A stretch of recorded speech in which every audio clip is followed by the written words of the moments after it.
Disclaimer भाइयों, ये कहानी पूरी तरह काल्पनिक है, केवल मनोरंजन के लिए बनाई गई है। इसमें शामिल नाम, उत्पाद और घटनाएं वास्तविकता से कोई संबंध नहीं रखती और किसी भी व्यक्ति की या भावना का अपमान नहीं करती। अगर आप हमारे सुपर टॉप लेवल चैनल पर नए हैं तो कृपया करके वीडियो को लाइक करें और चैनल को सब्सक्राइब करना ना भूलें। धन्यवाद। ये स्टोरी शिवम हरसौलिया द्वारा लिखी गई है और ये स्टोरी आपको पूरी YouTube पर कहीं और नहीं मिलेगी, इसलिए चैनल को सपोर्ट करो। धन्यवाद। अध्याय 181, जासूसी। अनुवादक, सुपर टॉप नॉवेल चैनल द्वारा। मलिन ने खुद को पूरी तत्परता से अल्कलाइन अर्थ पोशन की तैयारी में लगा दिया। सिर्फ 2 दिनों में उसने अल्कलाइन अर्थ पोशन के लिए लगभग 30 बैच की सामग्री इस्तेमाल कर ली। क्षारीय मृदा औषधि के दर्जनों बैच तैयार करने के बाद औषधि तैयार करने में अग्नि नियंत्रण की मलिन की महारत उत्तरोत्तर निखरती गई।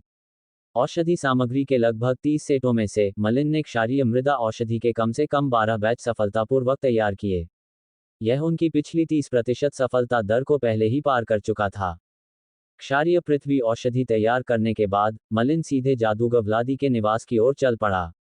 मलिन को आते देख जादूगर व्लादी मुस्कुरा उठा। हा, जादूगर मलिन, मैं समय का ध्यान रख रहा था और मुझे पता था कि तुम आ जाओगे। तुम कैसे रहे? 30 बैच की औषधि सामग्री में से तुमने कितना क्षारीय मृदा औषधि तैयार किया है? 12 बैच। मलिन ने जादूगर व्लादी के निरीक्षण के लिए क्षारीय मृदा औषधि के 12 बैच निकाले। जादूगर व्लादी ने औषधि का ध्यानपूर्वक निरीक्षण किया, फिर अपना सिर उठाया। उसकी आंखें उत्साह से चमक उठीं। 30% से ज्यादा की सफलता दर। बहुत बढ़िया। जादूगर मलिन, मेरे पास भी आपको बताने के लिए एक अच्छी खबर है। मैंने आपको 2 दिन पहले दिए गए अल्कलाइन अर्थ पोशन के 6 बैच बेचने में मदद की है। हर बैच 250 एलिमेंटल क्रिस्टल स्टोन्स में बिका। 250 मौलिक क्रिस्टल पत्थर। मलिन ने जल्दी से मन ही मन हिसाब लगाया। क्षारीय मृदा औषधि सामग्री के प्रत्येक बैच के लिए 50 मौलिक क्रिस्टल पत्थरों की आवश्यकता थी। 18 बैचों का मतलब सिर्फ कच्चे माल की लागत के लिए कुल 900 पत्थर थे। इसके अलावा बेचे गए औषधि के 6 बैचों से 1500 मौलिक क्रिस्टल पत्थर प्राप्त हुए, जिससे 600 पत्थरों का शुद्ध लाभ हुआ। ये काफी बड़ा मुनाफा था। इसमें कोई आश्चर्य की बात नहीं कि इतने सारे औषधालय धनी पृष्ठभूमि के थे। उदाहरण के लिए, जादूगर बर्टन और जादूगर व्लादी की तुलना करना असंभव था। जादूगर व्लादी मलिन को सैकड़ों मौलिक क्रिस्टल पत्थरों के बराबर की औषधि सामग्री मुफ्त में दे सकता था, जबकि जादूगर बर्टन के लिए कुछ दर्जन मौलिक क्रिस्टल पत्थर भी जुटाना मुश्किल था। फिर भी औषधि विक्रेता की औषधि तैयार करने में सफलता दर भी ऊंची होनी चाहिए। अन्यथा औषधि सामग्री के कई दर्जन सेटों में से उन्हें केवल 1 या 2 स्वीकृत बैच ही मिलेंगे। ऐसे में वे चाहे कुछ भी करें, कोई भी मौलिक क्रिस्टल पत्थर नहीं कमा पाएंगे। इन शब्दों के साथ जादूगर व्लादी ने 1500 मौलिक क्रिस्टल पत्थर निकाले और उन्हें मलिन को सौंप दिया। मलिन ने हल्के से मुस्कुराते हुए जादूगर व्लादी से कहा, जैसा कि मैंने कहा, 30% मुनाफा आपका होगा, जादूगर व्लादी। कच्चे माल की कीमत के लिए 900 एलिमेंटल क्रिस्टल पत्थरों को हटाकर अल्कलाइन अर्थ पोशन का मुनाफा 600 पत्थर होगा। इसका 30% 180 एलिमेंटल क्रिस्टल पत्थर है। अगली बार जब आप पोशन बेचेंगे, तो आप पहले अपनी कमाई का 30% ले सकते हैं। जादूगर व्लादी ने कोई विरोध नहीं किया और 180 तात्विक क्रिस्टल पत्थर वापस ले लिए। इसके बाद मलिन ने अपने सारे पत्थर जादूगर व्लादी को सौंप दिए और कहा, मुझे जादूगर व्लादी को पिछले 30 पोषण सामग्री के बैचों के लिए कुल 1500 तात्विक क्रिस्टल पत्थर अभी भी देने हैं। मैं इसे समय के साथ धीरे धीरे ही चुका सकता हूँ। फिलहाल मैं इन तात्विक क्रिस्टल पत्थरों का इस्तेमाल और पोषण सामग्री खरीदने के लिए करना चाहता हूँ। इस पर जादूगर व्लादी ने अपना सिर हिलाया और उसके चेहरे पर मुस्कान आ गई। जादूगर मलिन, इतने कम मौलिक क्रिस्टल पत्थरों से आप कितनी औषधि सामग्री खरीद सकते हैं? ऐसा क्यों न हो, मैं सामग्री उपलब्ध कराने का कोई उपाय सोचूंगा। भविष्य में मैं प्रत्येक बैच की औषधि की बिक्री के बाद उससे होने वाली आय में से औषधि सामग्री की लागत घटा दूंगा। आप क्या कहते हैं? जादूगर व्लादी इतना उदार इसलिए था क्योंकि उसने मलिन की औषधियां बनाने में उच्च सफलता दर देखी थी। जादूगर व्लादी खुद भी इतनी प्रभावशाली सफलता दर हासिल नहीं कर सका था।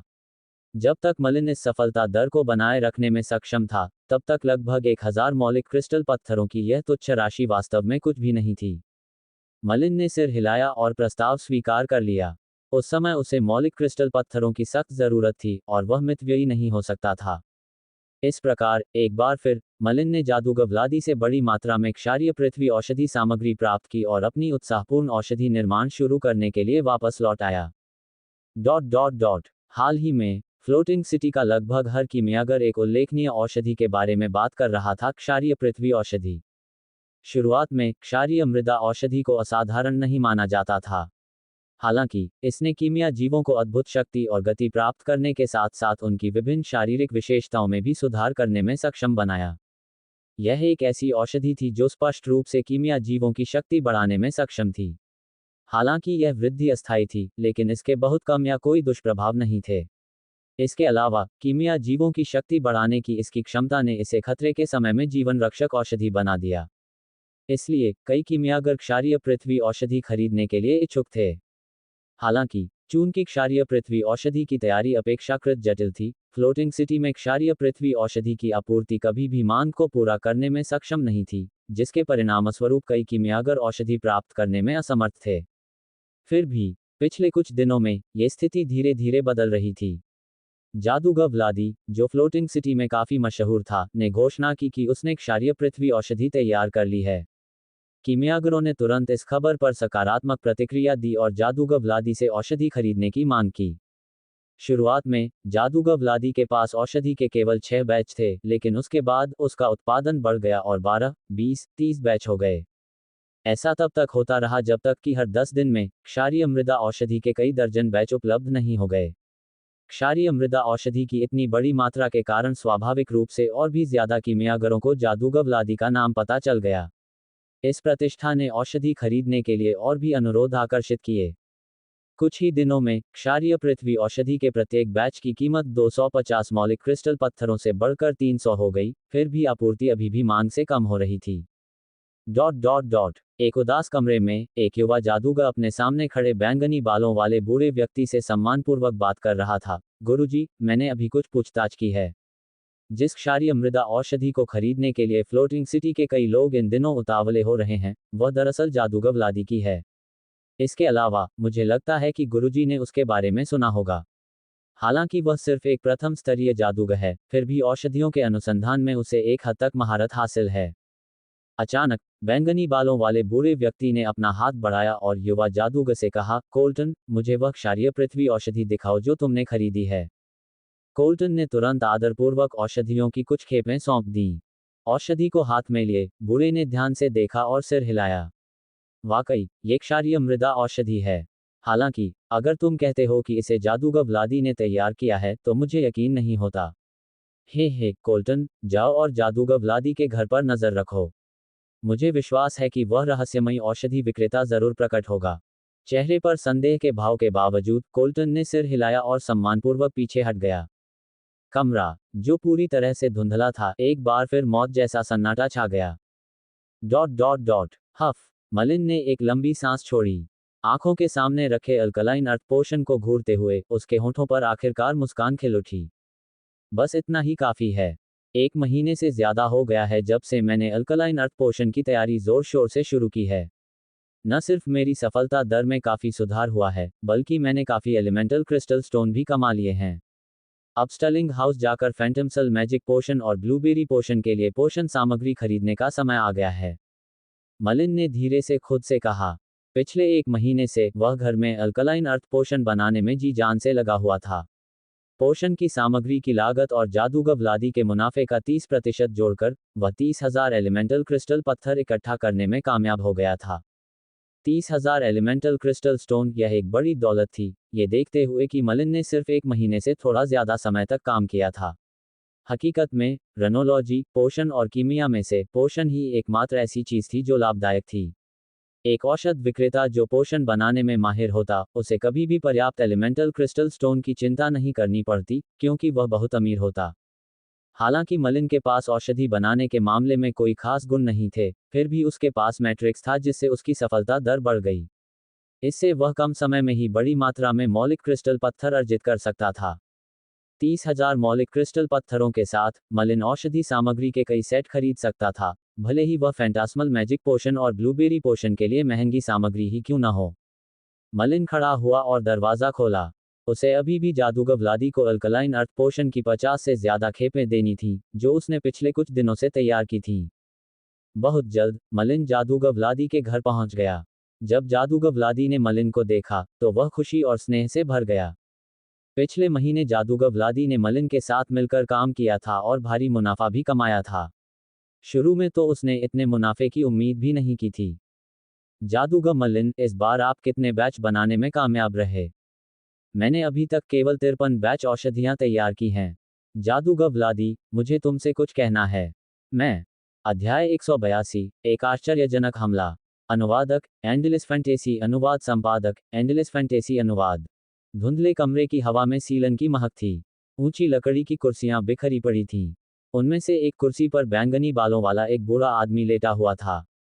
चरमराहट। कमरे का दरवाजा धक्का देकर खोला गया और एक युवा जादूगर बाहर से तेजी से अंदर घुस आया। अध्यापक। बैंगनी बालों वाला बूढ़ा आदमी अचानक सीधा खड़ा हुआ और आंखें सिकोड़ते हुए बोला, कोल्टन, क्या तुमने ठीक से देखा कि क्षारीय मृदा औषधि किसने तैयार की थी? युवा जादूगर ने बैंगनी बालों वाले बूढ़े व्यक्ति की ओर देखने के लिए अपना सिर उठाया और धीमी आवाज में कहा, गुरुजी, ये बिल्कुल वैसा ही है जैसा आपने अनुमान लगाया था। क्षारीय पृथ्वी औषधि जादूगर व्लादी ने नहीं, बल्कि किसी और ने तैयार की है। कौन? मैंने पक्का करने के लिए इधर उधर पूछताछ की है। यह एक जादूगर है जो अभी अभी फ्लोटिंग सिटी पहुंचा है। वह अभी तक प्रथम स्तरीय जादूगर नहीं बना है और उसका नाम मलिन है। बैंगनी बालों वाले बूढ़े के होठों के कोने पर एक मुस्कान उभर आई। उसने धीरे से कहा, अभी तक प्रथम स्तरीय जादूगर नहीं, बल्कि एक साधारण प्रवेश स्तरीय जादूगर है। हालांकि वह क्षारीय पृथ्वी औषधि तैयार कर सकता है, और जादूगर व्लादी से भी तेज गति से। लगता है औषधियों के मामले में वह काफी निपुण है।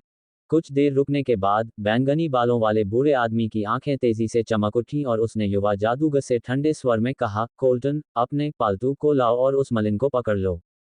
याद रखना, मैं उसे जिंदा चाहता हूं। युवा जादूगर का दिल कांप उठा और वह आदरपूर्वक वहां से चला गया।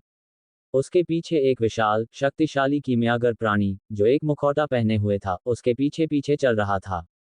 हे, रहस्यमय औषधि विक्रेता, मुझे आशा है कि आप मुझे निराश नहीं करेंगे।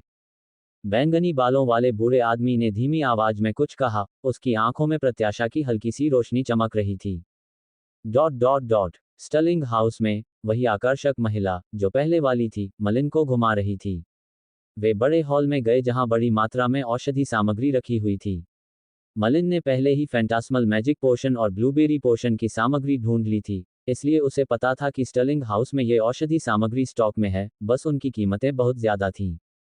फैंटास्मल मैजिक पोशन सामग्रियों के एक बैच की खरीद के लिए लगभग 1500 मौलिक क्रिस्टल पत्थरों की आवश्यकता होगी, जबकि ब्लूबेरी पोशन सामग्रियों का एक बैच तुलनात्मक रूप से सस्ता था, लेकिन इसके लिए अभी भी 1200 पत्थरों की आवश्यकता होगी। मलिन ने एक पल के लिए सोचा। उसके पास इस समय लगभग 30,000 एलिमेंटल क्रिस्टल पत्थर थे। हालांकि यह एक बड़ी रकम लग रही थी, लेकिन सच तो यह था कि अगर वह इसे फैंटास्मल मैजिक पोशन और ब्लूबेरी पोशन बनाने की सामग्री पर खर्च कर देता, तो वह इतनी सारी पोशन सामग्री नहीं खरीद पाता। इसके अलावा, फैंटास्मल मैजिक पोशन बनाने में उसकी सफलता दर बहुत कम थी, 30% भी नहीं। अगर वह इसे ध्यान में रखता, तो खर्च और भी ज्यादा होता। मलिन ने इस मामले पर काफी देर तक विचार किया और अंततः फैंटास्मल मैजिक पोशन सामग्री के 12 बैच और ब्लूबेरी पोशन सामग्री के 9 बैच खरीदने का फैसला किया। कुल मिलाकर उसने 28,800 एलिमेंटल क्रिस्टल पत्थर खर्च कर दिए थे। जब उसने औषधि सामग्री खरीद ली, तो स्टर्लिंग हाउस की आकर्षक महिला मुस्कुरा रही थी, जब उसने मलिन को सम्मानपूर्वक बाहर निकाला। हालांकि उसने लगभग 30,000 मौलिक क्रिस्टल पत्थर खर्च कर दिए थे, फिर भी मलिन शांत था। उसे थोड़ी सी उत्तेजना भी महसूस हुई। इन औषधि सामग्रियों के साथ, उसे उम्मीद थी कि औषधियां सफलतापूर्वक तैयार करने के बाद उसकी मानसिक शक्ति में जबरदस्त वृद्धि होगी। उस समय, वह प्रथम स्तरीय मंत्रों, डार्क लाइट रियल्म और फ्रीजेड आइस के निर्माण पर भी विचार करेगा। मलिन ने औषधि की सामग्री को अपनी अंगूठी में रख लिया, अपनी काली पोशाक कमर के चारों ओर कस ली, और जादूगर बर्टन के निवास की ओर अपने पिछले रास्ते पर चल पड़ा। फ्लोटिंग सिटी की सड़कें लोगों से गुलजार थीं। हाल ही में अनजान जादूगरों की संख्या में अचानक बढ़ोतरी हुई थी, लेकिन मलिन घर में औषधियां बनाने में व्यस्त था, इसलिए उसने इस पर ध्यान नहीं दिया। जादूगर बर्टन का घर शांत और शांत था। मलिन कुछ मोड़ लेकर जादूगर बर्टन के घर पहुंचने ही वाला था कि उसने सिर उठाकर देखा तो उसके सामने एक युवा जादूगर खड़ा था। जादूगर के पीछे एक विशाल, शक्तिशाली कीमियागर प्राणी था जिसने नकाब पहना हुआ था। मलिन ने अपने सामने खड़े युवा जादूगर को परखा। जादूगर बर्टन का घर एकांत इलाके में था, इसलिए मलिन आमतौर पर किसी जादूगर से नहीं मिलता था। अब जब अचानक उसके सामने एक कीमियागर आ गया तो उसे शक हुआ कि कुछ गड़बड़ है। हालांकि कीमियागर ने मलिन की सतर्कता को भांप लिया था। हालांकि उसकी आंखें शांत और संयमित थीं, फिर भी उसकी गति स्पष्ट रूप से तेज हो गई थी। मलिन ने भौहें चढ़ाईं और युवा जादूगर ने अचानक हाथ उठाया और मलिन की ओर इशारा किया। फुश! युवा जादूगर के पीछे का कीमियागर प्राणी बिल्कुल एक खूंखार जानवर जैसा था। उसके शरीर पर शल्कों का एक अद्भुत कवच तेजी से उभरा, मानो किसी पुराने पेड़ की छाल की परत हो, और वह मलिन की ओर बेतहाशा तेजी से बढ़ा। अरे नहीं! Guardian monument! उसी क्षण मलिन को खतरे का आभास हुआ और उसने अपनी सबसे तेज गति से गार्जियन मॉन्यूमेंट का इस्तेमाल किया। पत्थर की दीवारें तुरंत उसके सामने प्रकट हो गईं। धप! जंगली कीमिया प्राणी तेजी से दौड़ते हुए गार्जियन मॉन्यूमेंट से जोर से टकराया। पूरी संरचना तुरंत ही जोर से हिल गई। उस भीषण टक्कर ने मलिन को मोटी दीवार से टकराकर गिरा दिया। गड़गड़ाहट! दीवार मजबूत और ठोस होने के बावजूद उसमें एक बड़ा सा छेद बन गया था। मजबूत अल्कमी प्राणी को कुछ भी महसूस नहीं हुआ। उसने अपनी मुट्ठियां भींच लीं और पानी पर लहरों की तरह लगातार चमकता हुआ एक चांदी जैसा पदार्थ उस पर उभर आया। ये देखकर कि दीवार ने अपना वार रोक लिया है, अल्कमी प्राणी पत्थर की संरचना पर बेतहाशा मुक्के मारने लगा। दरार! 10 से भी कम मुक्कों में मलिन का गार्जियन मॉन्यूमेंट वार झेल नहीं पाया और फट गया। अच्छा हुआ कि उसने गार्जियन मॉन्यूमेंट तुरंत ही डाल दिया था, क्योंकि अब तक वह मुश्किल से ही टिक पाया था। कितना प्रभावशाली कीमिया प्राणी है! मलिन का दिल घबराहट से धड़क रहा था। ये शक्तिशाली कीमियागर प्राणी जादूगर बर्टन से कहीं ज्यादा शक्तिशाली था। हालांकि वह युवा जादूगर प्रथम श्रेणी का जादूगर लग रहा था, लेकिन जब उसने इस कीमियागर प्राणी का रूप बदला तो साफ था कि वह जादूगर बर्टन की तुलना में बेहतर कीमिया तकनीकों का इस्तेमाल कर रहा था। मलिन के विचार घबराहट में घूम गए। उसका संरक्षक स्मारक चकनाचूर हो गया था। कीमियागर प्राणी की गति बहुत तेज थी और उसके हाथों पर जो चांदी का पदार्थ था, वह स्पष्ट रूप से एक उत्कृष्ट कीमिया तकनीक थी। इस कीमियागर प्राणी को संभालना मुश्किल होगा। हुम्फ! बड़े फ्रॉस्ट! मलिन की आंखों में एक कठोर चमक चमक उठी। वह इस बात से नाराज था कि एक कीमियागर प्राणी ने उसे इतनी दयनीय स्थिति में डाल दिया था। इसलिए उसने 10 से ज्यादा फ्रॉस्ट लगाए और उन मंत्रों के बीच में लार्ज फ्रॉस्ट भी डाल दिए। एक पल में एक ठंडी हवा पूरे आसमान में नाचने लगी और कीमियागर प्राणी को अपने आगोश में ले लिया। यद्यपि इस कीमिया प्राणी में उत्कृष्ट शारीरिक विशेषताएं थीं, फिर भी इसकी गति स्पष्ट रूप से धीमी थी। Thunderbolt net! इसके बाद मलिन ने थंडरबोल्ट नेट का प्रयोग किया और फिर और भी पीछे हटकर अल्कमी प्राणी के चंगुल से बच निकला। फ्रॉस्ट और थंडरबोल्ट नेट के दोहरे प्रहार से ये जंगली अल्कमी प्राणी आखिरकार कुछ हद तक काबू में आ गया। इस कीमियागर प्राणी को कुछ ही समय में मारना पूरी तरह नामुमकिन था। मलिन ने सोचा कि अगर वह उग्र ज्वाला भी चलाए तो भी कोई खास फायदा नहीं होगा। इस कीमियागर प्राणी को हराने का सबसे तेज तरीका अभी भी कीमियागर को खत्म करना ही होगा। कोई भी कीमियागर प्राणी चाहे कितना भी शक्तिशाली क्यों न हो, उसे कीमियागर के नियंत्रण की आवश्यकता होती है। एक बार कीमियागर मर जाए तो कीमियागर प्राणी कोई खतरा नहीं रह जाता। उग्र ज्वाला! मलिन ने उंगली उठाई और आग की एक विशाल धारा तुरंत प्रकट हुई, जो किसी अजगर की तरह उमड़ रही थी।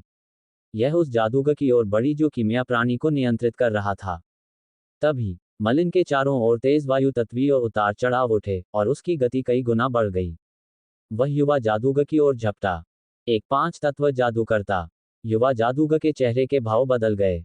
मलिन ने लगातार guardian monument, Frost, Thunderbolt net, furious flame और गेल का जाप किया था।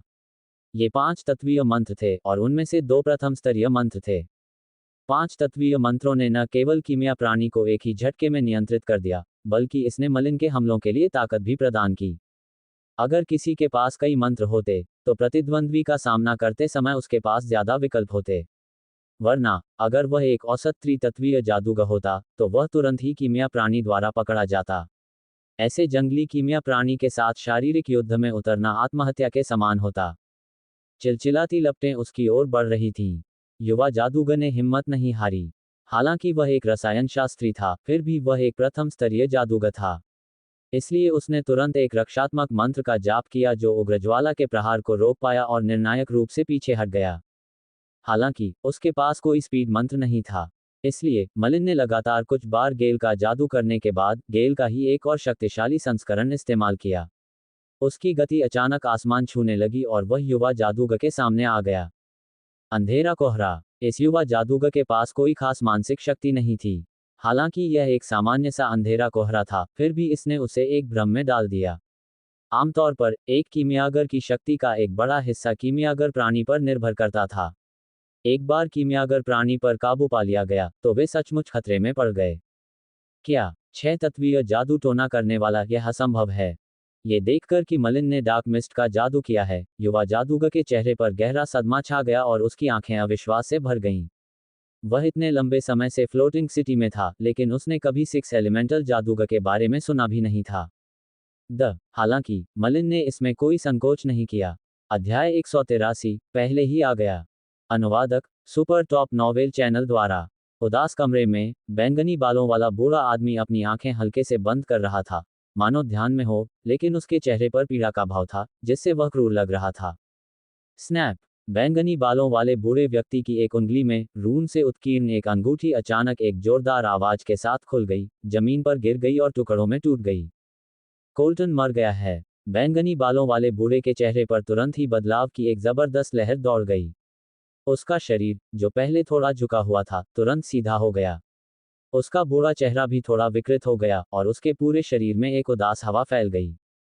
फुश! बैंगनी बालों वाले बूढ़े आदमी के चारों ओर हवा का एक जबरदस्त झोंका उठा।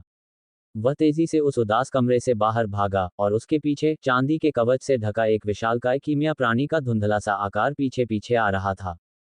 वह मर गया। मलिन ने उग्र ज्वाला का प्रयोग किया था। पलक झपकते ही अशांत ज्वाला ने उस कीमियागर को निगल लिया जो अंधेरी धुंध के भ्रम में फंस गया था। कीमियागर के पास न तो कोई वस्त्र था और न ही कोई रक्षात्मक औजार। इसलिए कीमियागर ने एक चीख भी नहीं निकाली और भयंकर आग में उसे इस कदर जला दिया गया कि वह पहचान में ही नहीं आ रहा था। वह लगभग कालिक में बदल गया था और जले हुए मांस की घनी दुर्गंध फैला रहा था। कीमियागर को खत्म करने के बाद मलिन ने अपनी नज़र अपने पीछे खड़े शक्तिशाली कीमियागर प्राणी पर डाली। ये कीमियागर प्राणी, जिसमें असाधारण शक्ति थी, बहुत धीमा भी नहीं था।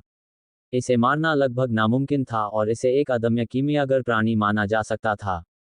हालांकि कीमियागर के मरने के बाद कीमिया प्राणी के शरीर से हरे रंग का बलगम स्रावित हुआ, जो उसके पूरे शरीर पर टपकता हुआ प्रतीत हुआ। जहां जहां हरा बलगम गुजरा, वहां वहां कीमियागर प्राणी की त्वचा तुरंत सड़ने लगी। यही हाल उसकी मांसपेशियों और हड्डियों का भी हुआ, जो तेजी से सड़ने लगीं। जैसे जैसे उसका चिपचिपा खून जमीन पर टपकता गया, एक के बाद एक छाले उभरने लगे। कुछ ही देर में वह शक्तिशाली कीमियागर प्राणी खून के एक गड्ढे में तब्दील हो गया। उस गड्ढे में हरे बलगम के रेशे थे, जो देखने में घिनौना लग रहा था। मलिन ने कीमियागर प्राणी को खून के एक गड्ढे में बदलते देखा तो उसकी भौहें तन गईं। उसे हल्का सा अंदाजा था कि यह एक तरह की कीमियागरों द्वारा अपने कीमियागर प्राणियों को नियंत्रित करने की तकनीक है। कीमियागर के मर जाने के बाद उनके नियंत्रण में मौजूद कीमियागर प्राणी भी किसी न किसी कारण से मर जाता है। जादूगर मलिन, यहाँ क्या हुआ? जादूगर बर्टन, जो सब कुछ देख रहा था, स्तब्ध होकर कमरे से बाहर आया। उसका घर पूरी तरह अस्त व्यस्त था। यहाँ तक कि आंगन की दीवारें भी धक्के से ढह गई थीं, जिससे एक बड़ी दरार पड़ गई थी। ये स्पष्ट था कि कीमियागर प्राणी की ताकत वाकई भयावह थी। चरमराहट! दूसरे कमरे का दरवाजा भी खुल गया। उन्हें आश्चर्य हुआ कि वह काले वस्त्र पहने बूढ़ा आदमी था जिसने खुद को 1-2 महीने से अपने कमरे में बंद कर लिया था। ऐसा लग रहा था कि आंगन में पहले हो रहे हंगामे से उसकी नींद खुल गई थी और उसने ये देखने के लिए दरवाजा खोला था कि क्या हो रहा है। जादूगर मलिन, आखिर हुआ क्या? मैंने एक जोरदार शोर सुना है और लगता है मुझे तत्वों में उतार चढ़ाव का एहसास हो गया है। काले वस्त्र पहने बूढ़ा आदमी और जादूगर बर्टन मलिन की ओर आ रहे थे। दोनों ही उस जली हुई लाश और बदबूदार खून के गड्ढे को घूरते हुए भौहें चढ़ा रहे थे। मलिन के चेहरे के भाव बदल गए और वह निराशा से धीमी आवाज में बोला, मुझे भी नहीं पता क्या हो रहा है। मैं स्टर्लिंग हाउस से लौट रहा था कि अचानक मेरी मुलाकात इस रहस्यमयी कीमियागर से हो गई। उसने अचानक मुझ पर हमला करना शुरू कर दिया और एक भीषण लड़ाई के बाद मैं उसे मार गिराने में कामयाब रहा। जादूगर मलिन, ये कीमियागर कैसा दिखता था? दूसरे शब्दों में, क्या उसमें कोई खास विशेषताएं थीं? जादूगर बर्टन ने जल्दी से पूछा। वह इतने सालों से फ्लोटिंग सिटी में रह रहा था और बहुत से लोगों को जानता था। शायद वह इस कीमियागर को पहचान सके। फिर मलिन ने कीमियागर के रूप रंग का विस्तृत वर्णन किया। जादूगर बर्टन उसकी बातें सुनते हुए भौहें चढ़ाए रहा। मलिन की बात खत्म होते ही वह मन ही मन सोचने लगा, मानो किसी ऐसे कीमियागर की तलाश कर रहा हो जो मलिन द्वारा बताए गए व्यक्ति जैसा हो। अचानक जादूगर बर्टन ने अपना सिर ऊपर उठाया और धीमी आवाज में पूछा, जादूगर मलिन, क्या कीमियागर के कीमिया प्राणी का शरीर विशेष रूप से बड़ा था? मलिन ने सिर हिलाया और उस खास कीमियागर प्राणी की कई खासियतों के बारे में सोचा। इसलिए उसने धीरे से कहा, हाँ, उसके कीमियागर प्राणी में असाधारण शक्ति थी, और न सिर्फ उसका शरीर शारीरिक रूप से शक्तिशाली था, बल्कि उसके हाथों पर चांदी के पदार्थ की एक रहस्यमयी परत भी दिखाई देती थी। मलिन की बात पूरी होने से पहले ही जादूगर बर्टन ने उसे बीच में ही टोक दिया और चिंतित होकर बोला, अरे नहीं, तुमने जिस कीमियागर को मारा है, वह जादूगर सैमिर का शिष्य कोल्टन हो सकता है। उनके कीमियागर जीवों पर दिखाई देने वाला अजीब सा चांदी का पदार्थ एक ऐसी कीमिया तकनीक है जो जादूगर सैमिर की ही खासियत है। ये कीमियागर जीवों के शरीर में मित्रिल इंजेक्ट करता है, जो लचीला और टिकाऊ होता है। यह मित्रिल उनके शरीर की सतह पर तरह तरह के हथियार या कवच बना देता है, जिससे उनसे लड़ना मुश्किल हो जाता है। जादूगर मलिन, तुमने किसी न किसी तरह जादूगर सैमर को नाराज जरूर किया होगा। यहाँ से तुरंत निकल जाओ। दरअसल, बेहतर होगा कि तुम फ्लोटिंग सिटी छोड़ दो। जादूगर सैमर एक शक्तिशाली तृतीय स्तरीय जादूगर है, और उसकी कीमिया तकनीकें और भी भयानक हैं। जिस कीमिया प्राणी का उसने रूपांतर किया था, वह एक बार चतुर्थ स्तरीय जादूगर से बिना हारे भिड़ गया था। अगर वह तुम्हें पकड़ने निकला, तो तुम सचमुच खतरे में पड़ जाओगे। यद्यपि मलिन ने जादूगर सैमिर के बारे में कभी नहीं सुना था, लेकिन जादूगर बर्टन की चिंताग्रस्त स्थिति को देखकर उसका दिल बैठ गया। साथ ही तीसरे स्तर के जादूगर और चौथे स्तर के जादूगर के खिलाफ लड़ाई के बारे में जानकारी भी मिली। हालांकि मलिन अभी भी इस अचानक आए दुर्भाग्य को लेकर थोड़ा उलझन में था, लेकिन वह जानता था कि अभी इस सब का कारण जानने का समय नहीं है। उसे जल्दी से वहां से निकल जाना चाहिए। विजार्ड हिल, चलो, फ्लोटिंग सिटी से निकलकर बात करेंगे। मलिन ने काले वस्त्र पहने बूढ़े व्यक्ति के साथ फ्लोटिंग सिटी छोड़ने का तुरंत निर्णय लिया। रुको, मुझे अभी भी अपने साथ लाने के लिए बैंगनी पत्थर पाउडर औषधि तैयार करनी है। काले वस्त्र पहने बूढ़ा आदमी आंगन में हो रहे शोरगुल से जाग गया था, इसलिए घर में अभी भी कई औषधियां थीं जो वह तैयार कर रहा था। जैसे ही वह मुड़ा और अपने कमरे में दाखिल हुआ, मलिन की आंखें सिकुड़ गईं क्योंकि उसने एक अजीब सी आभा को तीव्रता से महसूस किया। इसके बाद, शांत प्रांगण के बाहर संकरी गली में एक बूढ़ा, बैंगनी बालों वाला जादूगर धीरे धीरे प्रकट हुआ। हम अब और नहीं जा सकते। जादूगर समीर पहले ही आ चुका है। जब जादूगर बर्टन ने इस बैंगनी बालों वाले बूढ़े आदमी को देखा, तो उसने असहायता से अपना सिर हिलाया और बोलते समय कड़वाहट से मुस्कुराया। जादूगर समीर, मलिन बार बार खुद से बुदा रहा था। उसकी सतर्कता तुरंत बढ़ गई थी क्योंकि उसकी नज़र बैंगनी बालों वाले बूढ़े आदमी पर टिकी थी जो उसके पास ही खड़ा था। जादूगर बर्टन इस तीसरे दर्जे के जादूगर सैमर के बारे में बात करते ही पीला पड़ गया था। मलिन को उम्मीद नहीं थी कि जादूगर सैमर इतनी जल्दी आ जाएगा। क्या तुम ही हो जिसने कोल्टन को मारा? जादूगर सैमर की आंखें थोड़ी केंद्रित हुईं, और एक बड़े हाथ के फैलने से उसकी 5 उंगलियों से लाल रंग की रोशनी की एक धारा फूट पड़ी। मलिन ने अपने चेहरे पर गर्मी की एक झुलसा देने वाली लहर महसूस की। आंधी। मलिन का दिल धड़क उठा। जादूगर सैमर ने तुरंत ही हमला शुरू कर दिया था, और उसका पहला हमला एक जबरदस्त तीसरे दर्जे का जादू था। यह अग्नि प्रकाश मामूली लग रहा था, लेकिन इसमें एक भयानक शक्ति थी। दीवार तक पहुंचते ही आग की रोशनी ने ठोस दीवार में एक बड़ा सा छेद कर दिया। इसके अलावा, एक भयंकर आग ने दीवार के एक बड़े हिस्से को अपनी चपेट में ले लिया। मलिन अंदर ही अंदर कांप उठा। अगर उसने उस हमले को रोकने का फैसला किया होता, तो अब तक वह उस धधकती आग की चपेट में आ चुका होता। तीसरे स्तर का जादूगर बहुत ज्यादा शक्तिशाली था। मलिन का अब और रुकने का कोई इरादा नहीं था।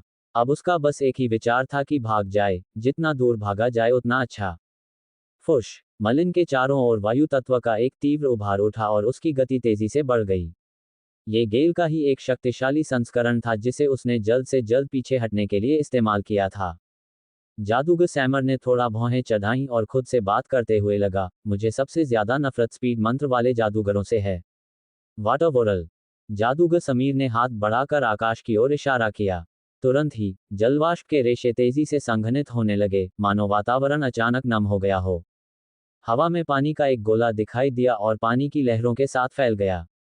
इस गोले का दायरा लगातार बढ़ता गया और देखते ही देखते उसने मलिन को पूरी तरह से ढक लिया। उस क्षण, मलिन को एक मजबूत बंधन की अनुभूति हुई जिसने उसे जकड़ लिया, जब तक कि वह हिलने में असमर्थ नहीं हो गया। यह एक जल प्रकार का बंधन मंत्र था। डार्क मैजिक क्षेत्र में शामिल होने के बाद, उसे लगभग कभी भी जल प्रकार के मंत्र बनाने वाले किसी व्यक्ति का सामना नहीं हुआ था। उसने सोचा भी नहीं था कि फ्लोटिंग सिटी में उसका सामना किसी ऐसे जादूगर से होगा जो ऐसा मंत्र बनाता हो। इसके अलावा ये जल प्रकार का बंधन मंत्र एक बार डालने पर आश्चर्यजनक रूप से दुर्जेय था। डार्लिंग, चलो, उसे पकड़ो, पर चोट मत पहुंचाओ। जादूगर समीर ने अपने पीछे खड़े विशालकाय कीमियागर प्राणी से धीरे से कहा, जिसका पूरा शरीर एक डरावनी हवा के साथ चमक रहा था। धप। कोल्टन के उस अल्कमी क्रिएचर की तुलना में जिसे मलिन ने देखा था, कौन जाने यह विशालकाय अल्कमी क्रिएचर कितना ज्यादा ताकतवर था।